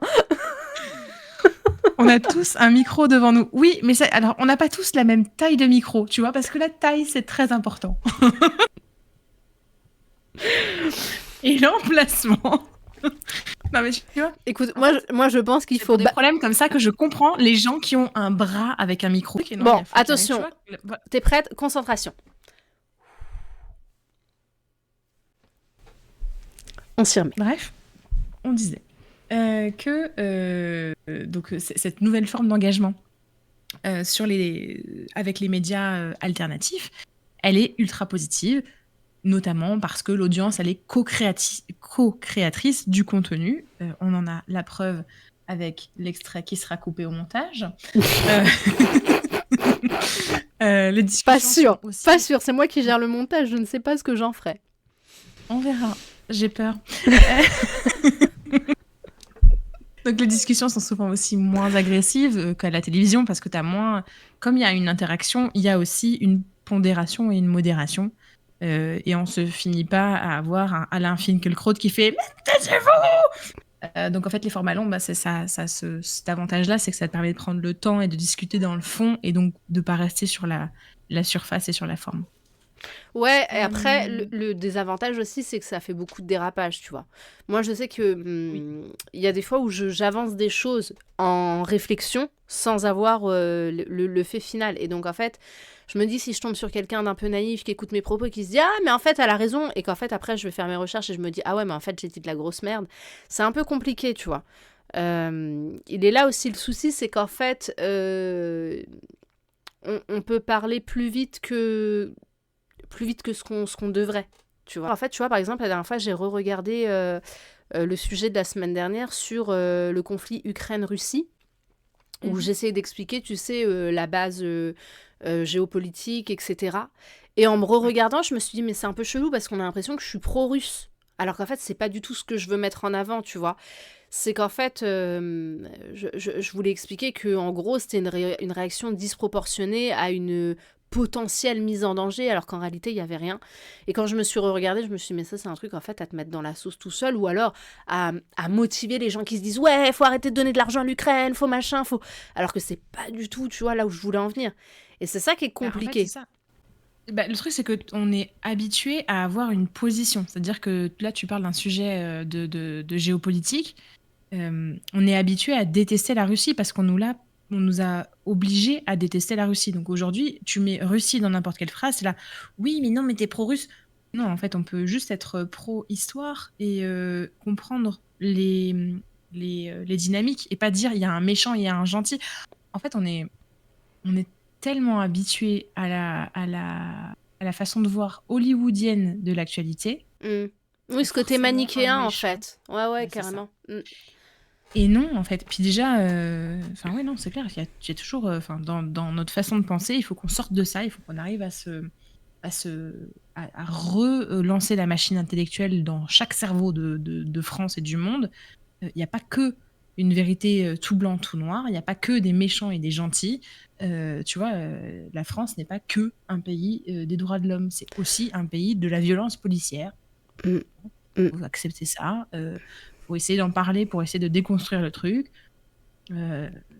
Ça fait partie en fait du travail qu'on doit faire et c'est pour ça que les médias alternatifs, donc podcast, Twitch, chaîne YouTube, ben c'est ultra utile pour ça. Mais tu sais, par exemple, il y a un truc qui est super bien, qui existe aux États-Unis et qui existe pas, enfin, qui est pas hyper connu en France, mais parce qu'aux États-Unis, c'est mis aussi en discipline scolaire, en club, etc. C'est les clubs de débat. Et en fait, il y a un truc qui est Ah ouais. génial. Tu sais, le principe, il est ouf, c'est qu'en fait, tu vas avoir un thème. Par exemple, imaginons, on va prendre le thème que je t'ai dit, la guerre en Ukraine. D'accord? Donc en fait, il faut avoir un minimum de connaissances là-dessus. Et en fait, tu vas avoir deux protagonistes, et il y en a un qui va devoir être pour et un qui va devoir être contre. Mais en fait, on s'en fout que tu sois pour ou contre. Ce qu'on veut, c'est qu'en fait, tu arrives à trouver des arguments suffisamment convaincants pour pouvoir aller dans ton sens et pour pouvoir démonter les arguments de l'autre. Et ça, je trouve ça hyper intéressant parce qu'en réalité, ça te montre qu'en fait, en réalité, t'es pas obligé de croire en ce que tu dis, mais il faut que tu puisses avoir des arguments pour appuyer ce que tu veux dire. Tu vois ou pas ce que je veux dire? Ou des Oui. connaissances. Et en fait, tu vois, essayer de remanier les choses d'une autre façon, essayer d'amener ton adversaire sur un autre terrain, moi, je trouve ça hyper intéressant. Et juste comme ça, je pense que c'est un truc que je vais peut-être mettre en place, tu sais, dans mes lives TikTok. J'y pensais, je me disais, tu sais, peut-être au final, essayer de voir, de faire des concours de débat comme ça, où en gros, on sort un sujet, et en fait, on a 2 minutes chacun pour essayer de convaincre tout le monde, et en fait, les gens dans le chat, tu sais, voteraient pour dire, bah lui, il a été plus convaincant, ou tel machin. Et je pense que ça peut être un la exercice. glace à la vanille. Je pense que ça peut être un sujet... Ouais, non, mais en plus, ça peut être des trucs débiles comme ça, vraiment, tu vois. Tu sais, tu te bases sur une étude à la con disant comme quoi... tu sais, par exemple, t'as des dentistes qui disent oui, le lait maternel, ça donne des caries. Est-ce que c'est vrai ou est-ce que c'est faux, tu vois? Et en fait, Je vais frapper quand ils disent ça. Ouais, mais c'est quand même un argument qui est avancé, tu vois. Et en fait, en gros, bah, trouver des sujets là-dessus, etc. Enfin, des arguments là-dessus. Et je pense que, tu vois, quand t'es pro allaitement et que tu dois te dire du contre là-dessus, bah, ça peut être intéressant au final comme exercice, tu vois. Ouais, ça, enfin, moi je suis d'accord avec toi sur le fait que l'exercice intellectuel de faire la contre-argumentation, c'est hyper sain. Par contre, ça pousse les gens à penser que bah, on peut débattre de tout et avec tout le monde. De toute façon, la personne en face, peut-être qu'elle pense pas ce qu'elle dit. Oui, mais Tu vois ce que alors, tu mais en viens fait, il y a une ce que tu différence viens de dire, ça entre... me fait Mais non, mais il y a une différence entre ne pas penser ce que tu dis et ne pas avancer des arguments qui sont vrais. Tu vois ce que je veux dire? C'est qu'en fait, t'as vu tout à l'heure, dans La Saveur du Jour, Oui. j'ai avancé des arguments sur le fait que tout était en baisse au niveau de l'insécurité. Mais au final, si les gens entendent mes chiffres mais ne veulent pas y croire, ils peuvent au final ne pas y croire, mais les faits sont là. Tu vois ce que je veux dire? C'est qu'en fait, tu peux être d'extrême droite et dire oui, c'est vrai, tout est en baisse, machin truc, bidule chouette, mais moi je trouve que ces gens-là polluent quand même notre pays. Bah oui, bah écoute. Non, mais tu vois ce que je veux dire? Si dans un débat d'idées, il y a des faits et des statistiques qui sont utilisées, soit, mais aujourd'hui, la plupart du temps, c'est pas le cas. Tu avais en fait un débat sur encore Sud Radio, où tu avais un monsieur, je crois que monsieur Cléry, j'ai plus son nom en tête, qui en gros défendait le fait que la colonisation c'est une horreur et que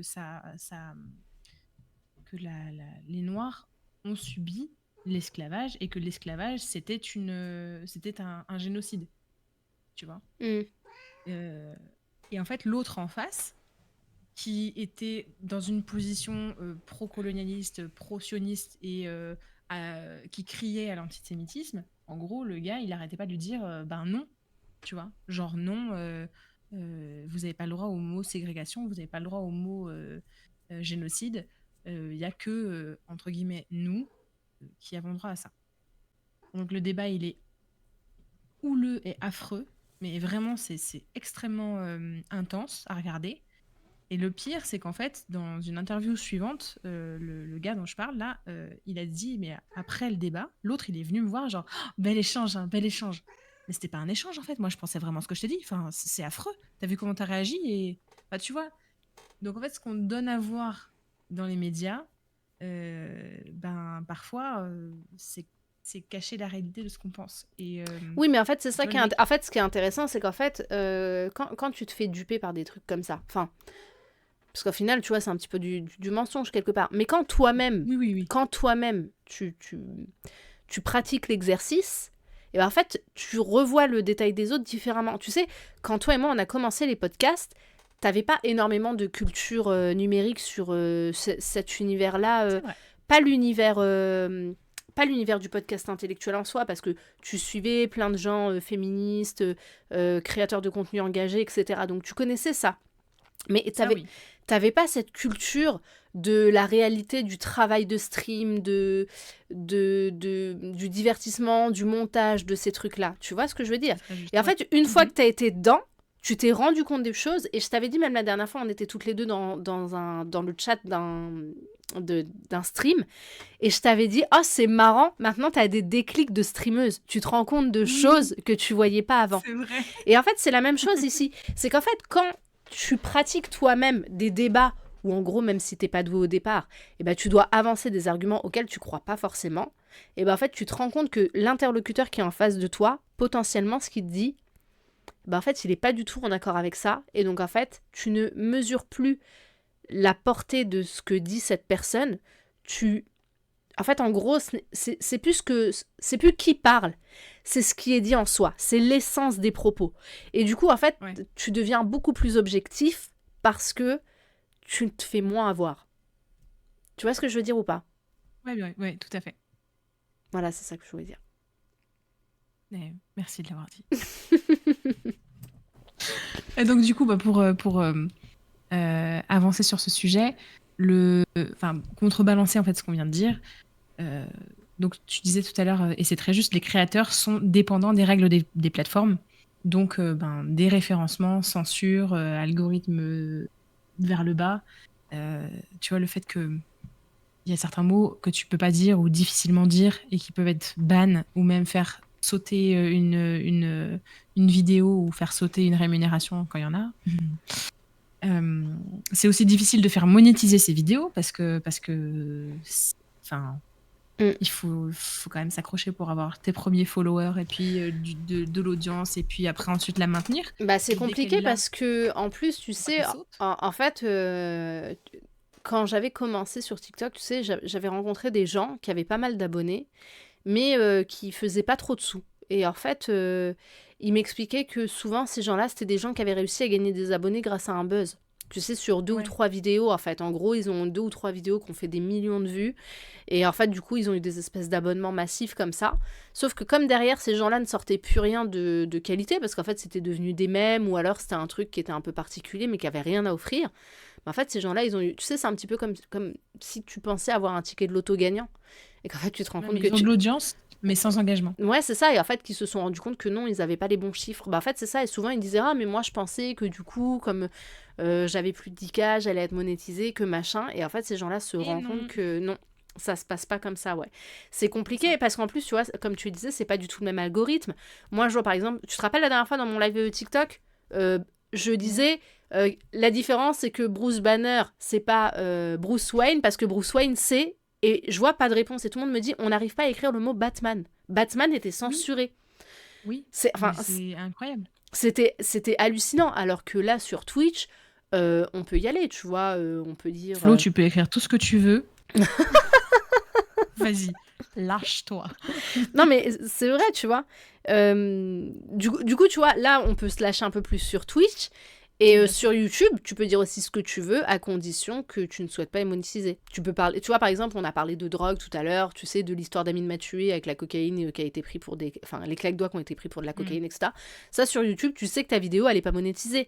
Mais pour le moment, tu vois, on peut se permettre des trucs comme ça parce qu'on n'est pas monétisé. Donc, en fait, on est un peu plus libre. Et si à un moment donné, on dépasse un nombre de followers et qu'en fait, on devient monétisé, bah, c'est horrible parce qu'en fait, il faudra qu'on se censure, qu'on fasse gaffe, qu'on enlève certains mots, que... Ouais. Tu vois, c'est compliqué. Ça me saoule d'avance. Ouais. Et puis, tu as un autre biais, c'est que comme il y a de l'argent à faire, tu as des grands groupes internationaux qui rachètent des lives et des podcasts et des entreprises de podcasts. Par exemple, tu as Binge Audio qui, depuis 2023, Binge Audio. Binge Audio. Je suis désolée, ça me putain. fait rire à chaque fois. Bref, pardon.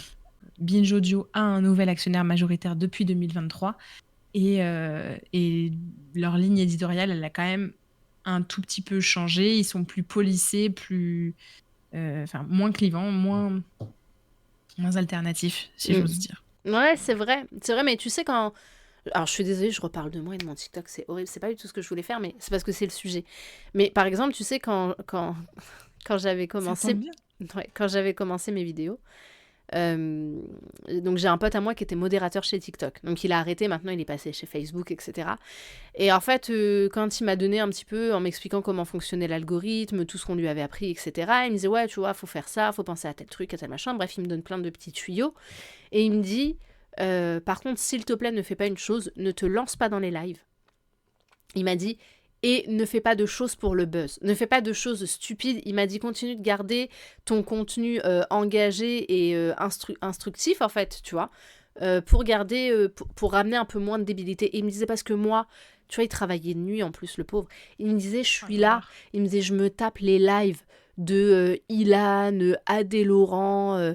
tu sais, tous ces gens-là, il me disait, en fait, je dois ban, tu vois. Il devait ban, supprimer, censurer, tu vois, des machins comme ça. Et il me disait, j'entends tellement de débilité de la part de ces gens-là que quand je tombe sur des lives un petit peu intelligents, où il y a des choses intéressantes, il me disait, faut les garder. Donc, il me disait, continue de cultiver ce truc-là. Et je trouvais que c'était un très bel encouragement, tu vois, de me dire que je pouvais apporter quelque chose de positif et ça a flatté un petit peu mon côté altruiste et cette nécessité dans ma vie d'apporter des choses à notre communauté. Quand je parle de notre communauté, c'est la communauté française. De l'anneau. Donc, tu vois, je trouvais ça bien. C'est qu'en fait, ouais, il y a beaucoup de négatifs, mais il faut se concentrer sur le positif, quoi, là-dedans. Enfin, moi, j'aime ce nouveau mode de communication qu'on a et cette chaîne qu'on a créée parce que ça permet aussi de se rendre compte de tous ces biais aussi. Enfin, moi, j'avais pas tellement conscience. Je l'entendais, mais j'avais pas touché à la véritable intensité de ce monde-là, tu vois. Bah ouais, et puis, tu sais, en plus, tu sais, tout à l'heure, tu parlais du fait d'interagir avec les gens, en fait, en face, et donc, du coup, ça enrichissait le truc. Et en fait, moi, je me suis rendu compte de la portée des propos sur les réseaux sociaux, parce que moi, j'arrive toujours à avoir une certaine distance, ça va, parce que même quand j'étais jeune, tu sais, moi, j'avais débuté en restauration, mais j'étais beaucoup dans le luxe, donc beaucoup avec des célébrités, etc. Donc, j'ai toujours réussi à, tu sais, garder cette distance. Mais il y a des fois, tu sais, il y a des gens auxquels je parle, tu vois, par exemple, je sais pas, quelqu'un qui va me défendre sous un commentaire et qui va se prendre des rafales, par exemple, des vagues des vagues de fachos, en mode, tu sais, les oiseaux d'Hitchcock qui viennent se coller comme ça partout sur eux. Et ça me fait mal au cœur. Je me dis, mais la pauvre, elle est en train d'essayer de me défendre. Et donc, j'envoie un message en privé et je lui dis, arrête, tu vois, protège-toi, garde tes distances.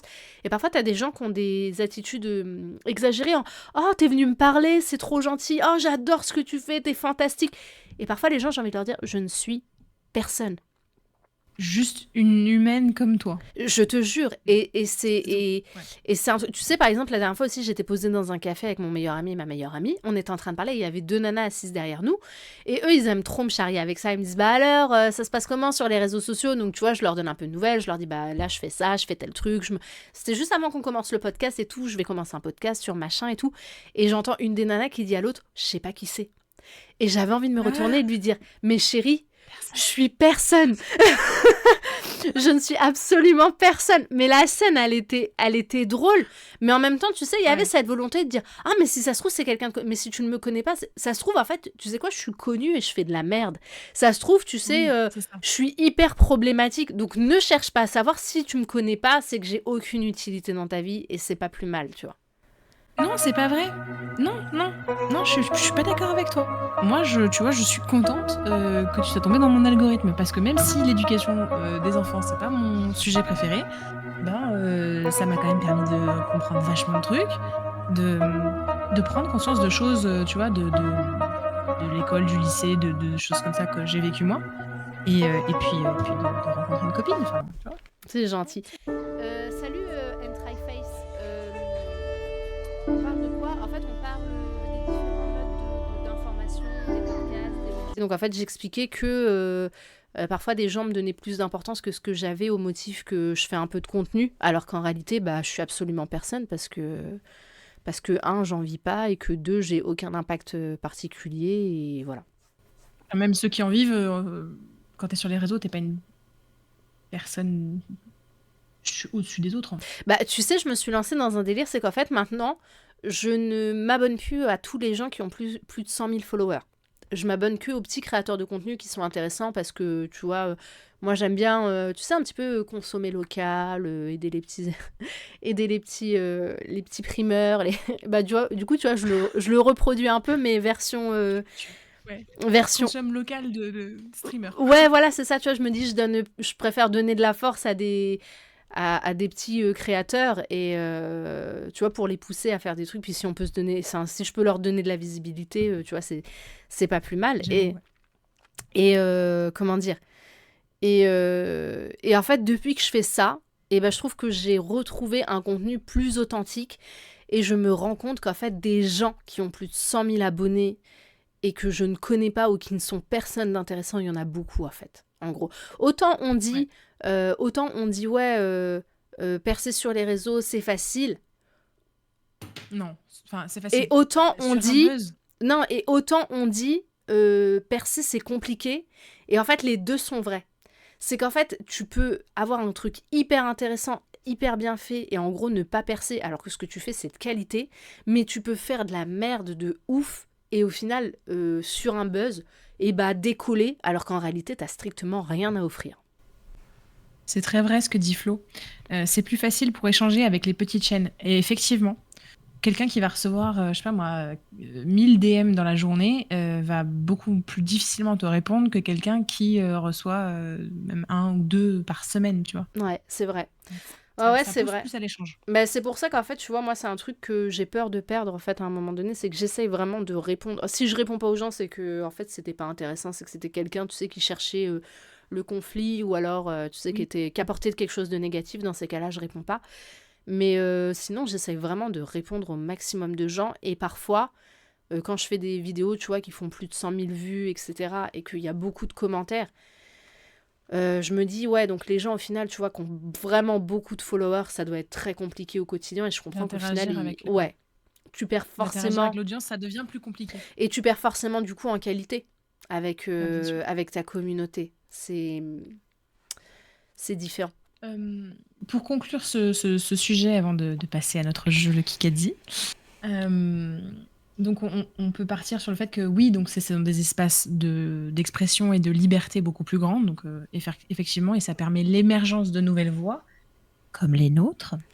Donc oui, la discussion est plus longue et plus approfondie et permet d'aborder des sujets qui sont déjà pas abordés dans les médias mainstream et qui sont potentiellement plus touchy, donc tu vas pouvoir apporter plus de finesse au débat et voilà, donc être plus précise. Et oui, beaucoup plus d'engagement puisque y a un échange qui se fait là entre et l'audience. Donc ça, c'était super, super bien. Mais il y a pas, ces formats-là sont pas exempts de biais, de problèmes d'algorithme et d'intérêt économique, de mainmise économique sur les débats, notamment par le fait que une fois que tu as la monétisation, tu dois te restreindre, faire attention à ce que tu dis, ou sinon ton gagne-pain que tu as mis beaucoup de temps à obtenir, tu l'obtiens plus. Ou alors certains médias se font racheter et donc perdent leur ligne authentique.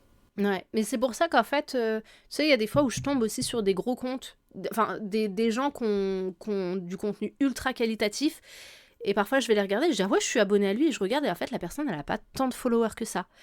Et en fait, je me dis, ça, c'est des gens, tu sais, qui ont voulu rester intègres, je pense. Des gens qui n'ont pas voulu, justement, partir sur quelque chose qui leur représentait pas, et du coup, qui ont une certaine passion de la transmission d'informations. Et je trouve ça hyper inspirant, et je me dis, j'espère que...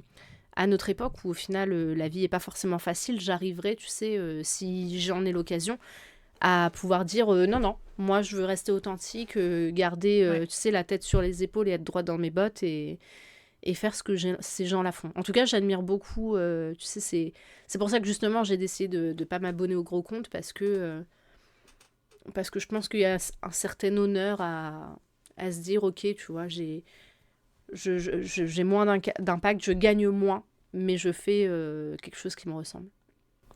Et tu gardes tes valeurs et ta ligne intellectuelle et morale. Ouais, c'est ça, exactement. Ton intégrité et ta dignité, ouais. Intégrité, dignité, ouais, c'est ça. Écoute, c'était hyper intéressant. Franchement, je te remercie beaucoup pour cette onde de fond qui n'avait pas besoin d'être extraordinaire, tu vois, c'était tout simple et on a respecté notre temps surtout. Ouais, incroyable, et on s'améliore. Vraiment, hein, c'est pas mal. Du coup, on va passer à la dernière partie, à notre dernière rubrique qui est le Kikadi. Kikadi, c'est Kikadi. Le Kikadi du jour, donc ces fameuses phrases que nous allons essayer de faire deviner l'une à l'autre. Combien de Kikadi as-tu ? J'en ai 2. T'en as 2 ? Bah moi aussi j'en ai 2. Vu que tout à l'heure... Ça fait 4. T'es sûre de l'info ? Je sais pas. Ouais ! Tu l'as déjà vu, ce même de ce petit garçon ? Tu sais qu'il arrive à jeter la balle, puis il fait « Ouais !» En fait, il se trompe de doigt, il fait ça, puis...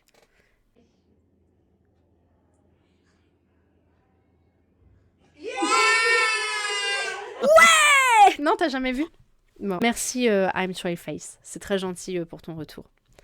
Il y a des gens comme ça, tu vois, qui sont positifs, en fait, tu leur demandes rien. Et tu vois, c'est pour ça qu'en fait, on est dans une époque géniale où au final, l'information et l'échange, ça se fait avec des gens que tu connais pas. Tu sais, c'est comme avec toi, en fait. En gros, à la base, tu vois, t'étais là et tu m'as apporté du positif alors que t'étais pas obligé. Tu pouvais juste tomber, tu vois, sur mes vidéos et swiper.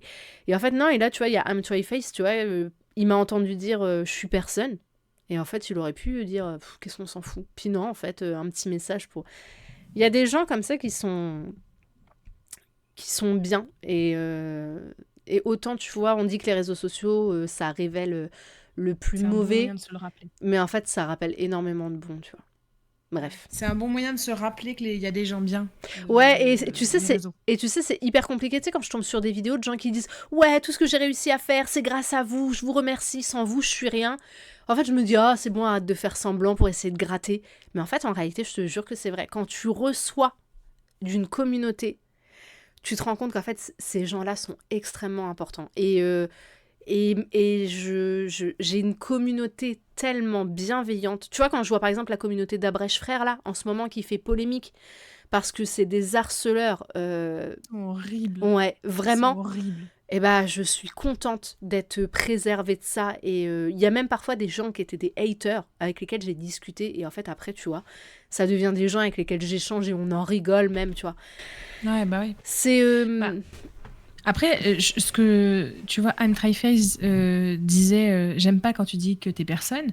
En psychologie et en PNL, l'utilisation de ce genre de mots est problématique dans le sens où quand tu dis je suis personne, toi, tu te places dans une position qui est inférieure.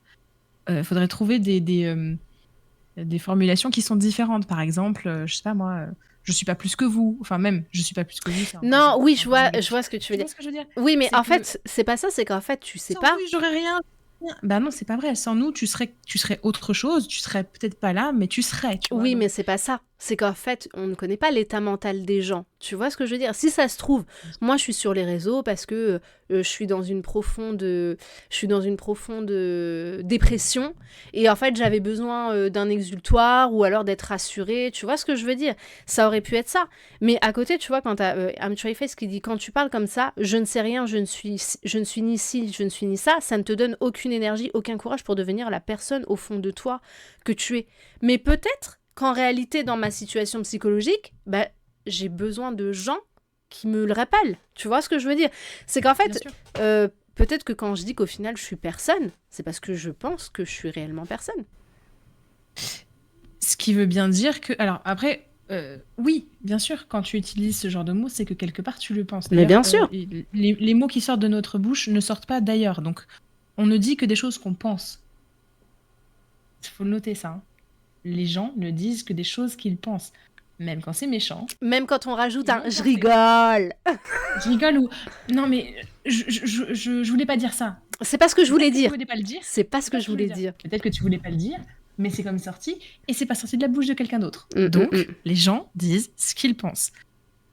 Du coup, il y a une gymnastique intellectuelle qu'il faut s'imposer à soi-même, qui est importante de s'imposer à soi-même, c'est de parler positivement de soi. Mm. Parce que déjà, t'es la première personne qui devrait le faire. Et Oui, mais quand, en fait, ça dépend aussi de ton rapport aux choses, Marine. Moi, par exemple, n'être personne... Tu sais, par exemple, la dernière fois, je parlais avec une copine et je lui ai expliqué que je n'avais pas de goût. Dans le sens où, moi, par exemple, je rentre dans une boutique, je vois un fauteuil, j'ai pas la vision. Je me dis pas, ouah, mais tel fauteuil avec tel déco, tel tapis ou des fringues pareil. Par exemple, je vais voir un pull, je vais pas savoir avec quoi l'accorder dans mon dressing, etc. Et je disais, je n'ai pas de goût. Et la meuf me dit, non, mais il faut pas te dénigrer comme ça. Et je lui disais, mais je ne me dénigre pas. Je n'ai pas de goût. J'ai d'autres qualités. Hein. Il y a d'autres choses pour lesquelles je sais que je suis exceptionnelle et je suis très douée, en plus d'être belle et intelligente. Mais pour ça, je suis nulle.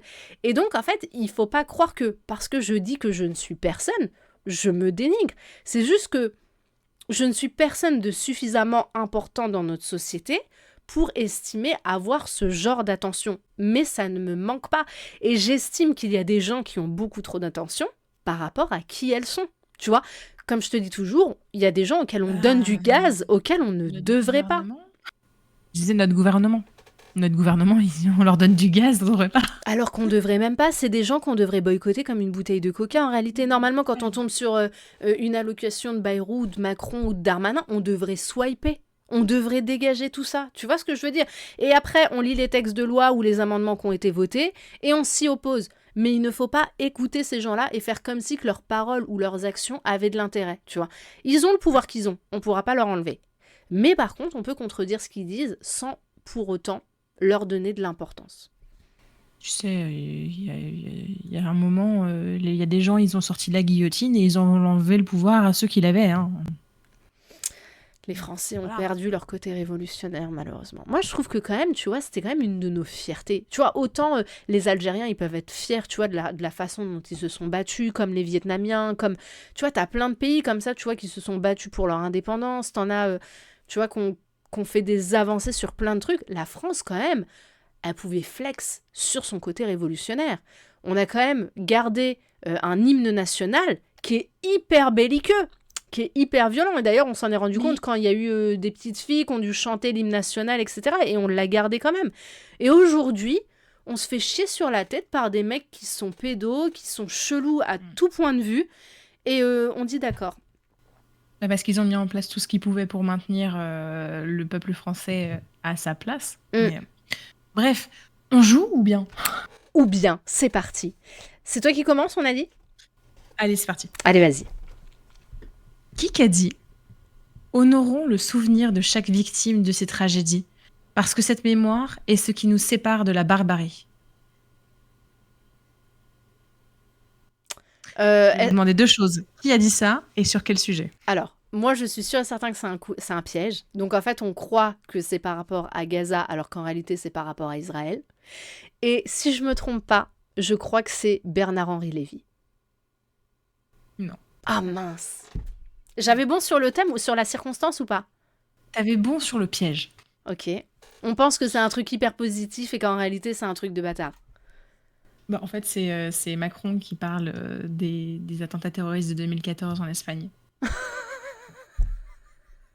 J'ai trouvé très intéressant de sortir ce Kikadi-là parce que, ben voilà, cette mémoire qui nous sépare de la barbarie, alors que on ne veut pas penser à la mémoire des atrocités pratiquées par la France et l'État français et les militaires français en Algérie. Ouais, Ouais. d'accord, ok. Non, parce que j'étais tombée sur un truc qui m'avait fait rire comme ça, c'était BHL, qui disait, qui parlait comme ça en fait, et il disait oui, c'est une horreur ce qui se passe, c'est un génocide, c'est machin, c'est bidule. Puis tu regardes, tu dis bah, Parler de l'Ukraine, je crois. BHL, ah, c'était l'Ukraine, ouais, c'est ça. Parler de l'Ukraine. Oui, c'était ça, c'était l'Ukraine, exactement. Et j'avais trouvé ça très drôle. Alors qu'en réalité, c'est très triste, mais moi j'avais trouvé ça hilarant. Ça tu vois. s'appelle une dissonance. Ouais. Donc, voilà. On va pas se mentir. C'était Emmanuel Macron qui dit. À mon tour. À toi. Ok, alors. Kikadi, elles sont ni putes ni soumises, mais elles veulent bien un petit coup quand même.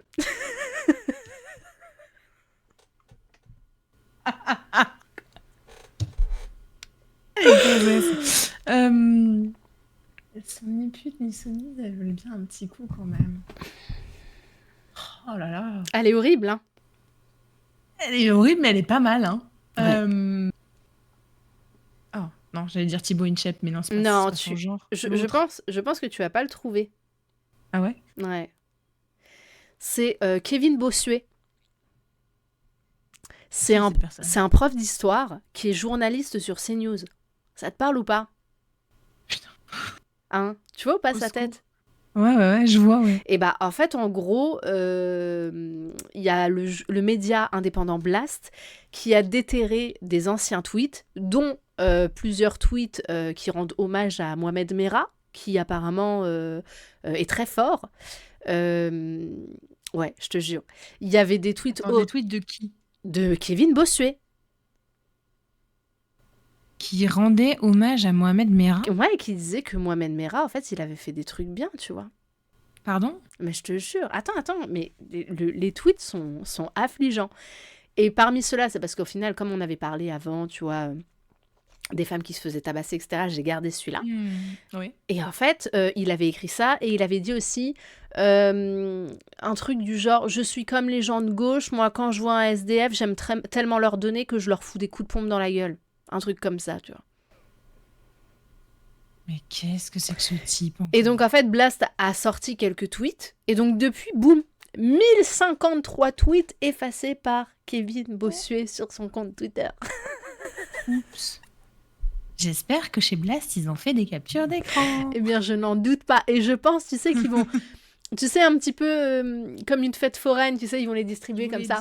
Tu sais bah, c'est un peu comme les rushs d'Arthur du documentaire. Non, mais les rushs du documentaire de Yann Moix sur Gérard Ouais, Depardieu. mais en même temps, il y a eu la première partie il y a 1 an sur Gérard Depardieu et deuxième partie, saison numéro 2, le divertissement. Paf, les rushs sur Yann Moix. Ouais, c'est vrai. Même film. Même film. Même film de fiction écrite. Exactement. Non, mais après, c'est bien, tu vois. Non, mais c'est comme l'histoire d'Arthur. Tu sais, Arthur, au début, il y a eu une ou deux images de lui qui avait une attitude sexiste. Et puis après, ils se sont dit, tiens, si on allait regarder tous les rushs. Voilà. C'est ça. Exactement. Et il y avait de quoi faire. Quand on cherche, on trouve. Ouais. Et donc, en fait, le tweet que je t'ai lu, là, il date de 2012. Pouah. Voilà, donc autant dire que pour que monsieur Kevin Bossuet supprime 1053 posts, c'est qu'il devait en dire de la merde. Hein. Et est-ce qu'il s'est fait dégager de CNews? Bah pourquoi? Parce que ça... Encore une fois... Il y a prescription. Merwan Ben Lazar, dans la seconde, loin, et lui... Non, ça va? Mais je vois Ça pas vous où... dérange pas trop? Bah Ça va? non, écoute. Après, voilà, il y a prescription. Parce qu'en fait, tu sais, en plus, la députée là, qui s'est battue pour que Merwan Benlazar il soit évincé du coup de la télé, en fait, elle est pour l'oubli d'Internet, je crois. Ah oui. Ouais. Donc, elle est pour l'oubli d'Internet, mais à côté de ça, elle ressort des vieux tweets sortis de leur contexte sur Merwan Benlazar, et sur ce genre de sujet, elle s'exprimera en disant non, mais attends, c'est bon quoi, c'était hors contexte, c'était il y a longtemps. Oui, mais c'était... l'oubli pour les autres, pas pour eux. Non, pour les Arabes, Ah, pour les l'oubli pour eux et pas musulmans, pour les- c'est ça. tout. Voilà, pas d'oubli pour les musulmans. Pour voilà, les autres on peut. Pour les blancs, on peut oublier, et les autres, Oui, voilà. voilà. Quand même le droit à la vie privée et tout. Mais bien sûr, et puis à un moment donné aussi, enfin, on rigole, on rigole, on rigole. À ton tour. Allez, c'est parti. Qui a dit? Vous savez, quand on a le micro... On la refait. 1, 2. Qui a dit deuxième? Qui a dit?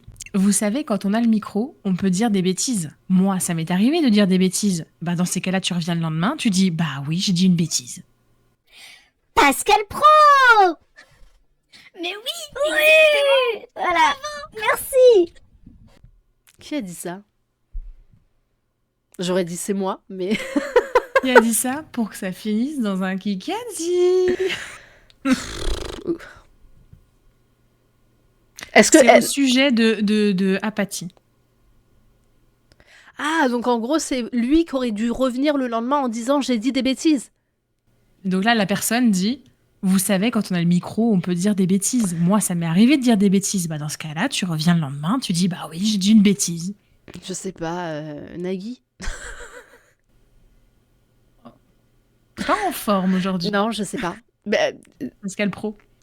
ah, Pascalou. Oh non, j'ai loupé une phrase de Pascalou. Attends, on peut la refaire ou je triche? Attends, ok. T'es prête? On fera le montage sur Allez. YouTube. Attention. Pascal Pro. Mais oui, Oui. Voilà. Merci. les meufs, elles trichent, mais c'est pas... On est obligé. Pascalou, je peux pas l'avoir. Ah non, c'est vrai. Ah là là. Moi, en fait, tu sais pourquoi je l'ai pas eu? Parce que c'était trop bienveillant, tu vois. Mais moi aussi, quand je l'ai... Bah, alors, bienveillant, oui et non. Oui. Genre, oui, enfin, t'aurais pu revenir sur ce que tu disais. Enfin, voilà, t'as dit une bêtise. Non, non, non, non. Non, il a pas dit une bêtise, non. Mais non, mais parce qu'en fait, Pas du tout. en temps normal, il aurait dit mais c'est normal, c'est la gauche islamo-gauchiste qui prône des valeurs musulmanes à cause du grand remplacement. Mais est-ce que ce genre de choses, ce n'est pas de l'embrigadement pour Jean-Michel Apathy? Mais je pose la question. Nos femmes. Mais complètement, complètement. Ben, On lui a fait croire des J'imagine qu'il choses. l'aime bien. Je sais pas. Peut-être qu'il aime bien Jean-Michel Apathy et que du coup, il s'est obligé à être un être humain quasi normal. Non, je sais pas. Je sais pas. Non, ou alors, je sais pas, il avait tiré un coup la veille, ça peut aussi expliquer des choses. Donc maintenant, on sait que Pascal Pro n'est ni pute ni soumise, mais qu'il aime bien tirer un coup de temps en temps. D'après Kevin Bossuet. C'est QFD, la boucle est bouclée. D'accord. Ok, je fais le mien. Bon, Allez, alors, c'est un vieux, c'est un très vieux qui a dit. Mais il est très beau comme ça, on finit sur une note positive. Ok. Et en plus, ça rejoint tout ce qu'on disait. Le général Massu a écrit un certain nombre de livres dessus. Entre parenthèses, la torture. Alors là, personne ne le conteste. Jean-Michel Apathy. Non, tu vas pas trouver, mais je vais te le dire pour qu'on puisse rebondir dessus. C'est une phrase de Gisèle Halimi de 1974. Puisque Gisèle Halimi, elle a énormément plaidé pour la défense dans les tribunaux militaires en Algérie. Et donc, en fait, elle s'est toujours battue contre la torture.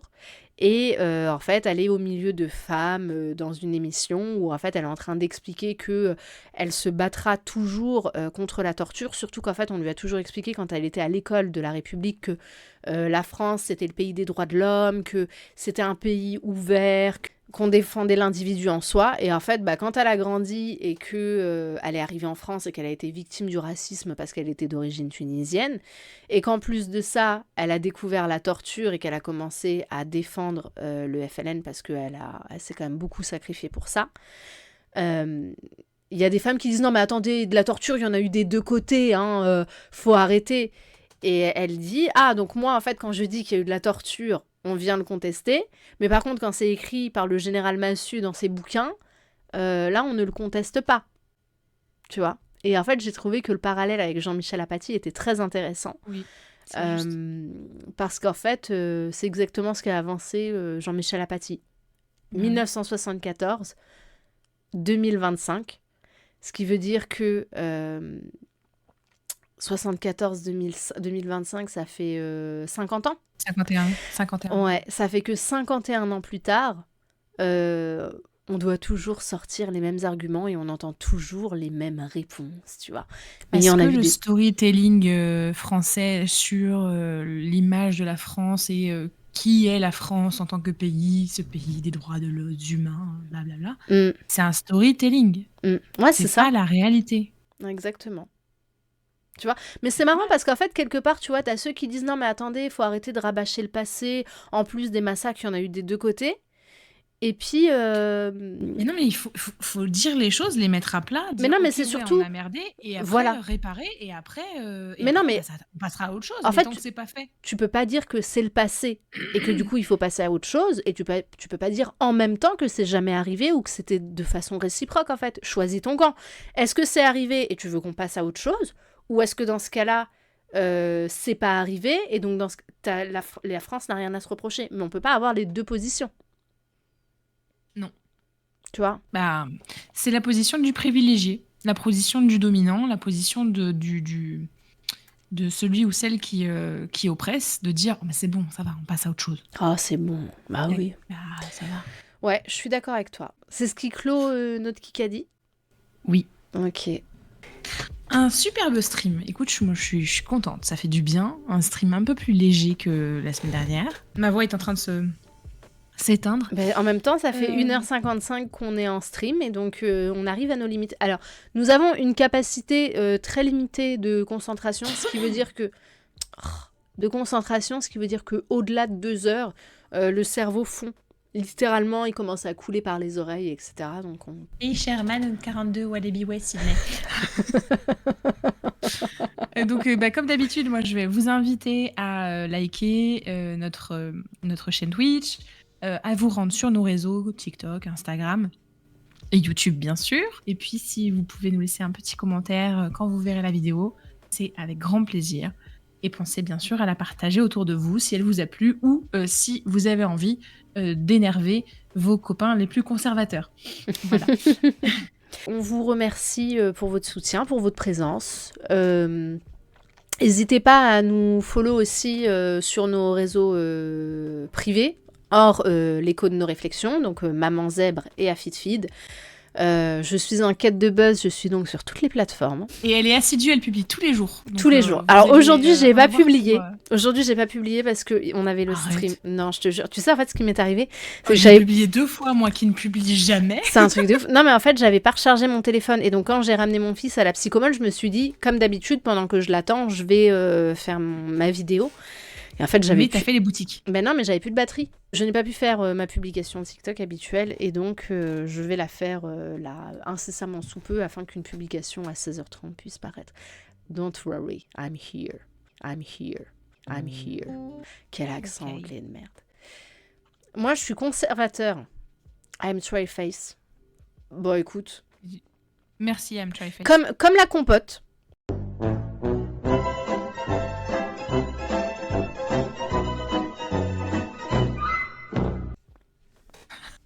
Non, la blague était... C'est le E212, c'est un conservateur. Et ce serait terrible comme pseudo. Tu t'appelles comment? E212, pourquoi? Parce que je suis conservateur. Appelle-moi. Et c'est trop intellectuel pour la droite, c'est pas possible, ils arriveront pas. C'est vrai en plus. Dommage. Merci beaucoup I'm Tryface, merci beaucoup Sono Gabriel. Merci à ceux qui nous ont follow, à ceux qui étaient présents, à ceux qui vont voir cette vidéo, à ceux qui vont liker, à ceux qui vont la partager. Et je vous laisse tout de suite avec la citation de Marine. Je vous souhaite une bonne semaine, plein de belles choses dans votre vie et à très bientôt dans l'écho de nos réflexions. Il vaut mieux être pendu pour loyauté que récompensé pour trahison. Et ça, c'est une phrase de Vladimir Poutine.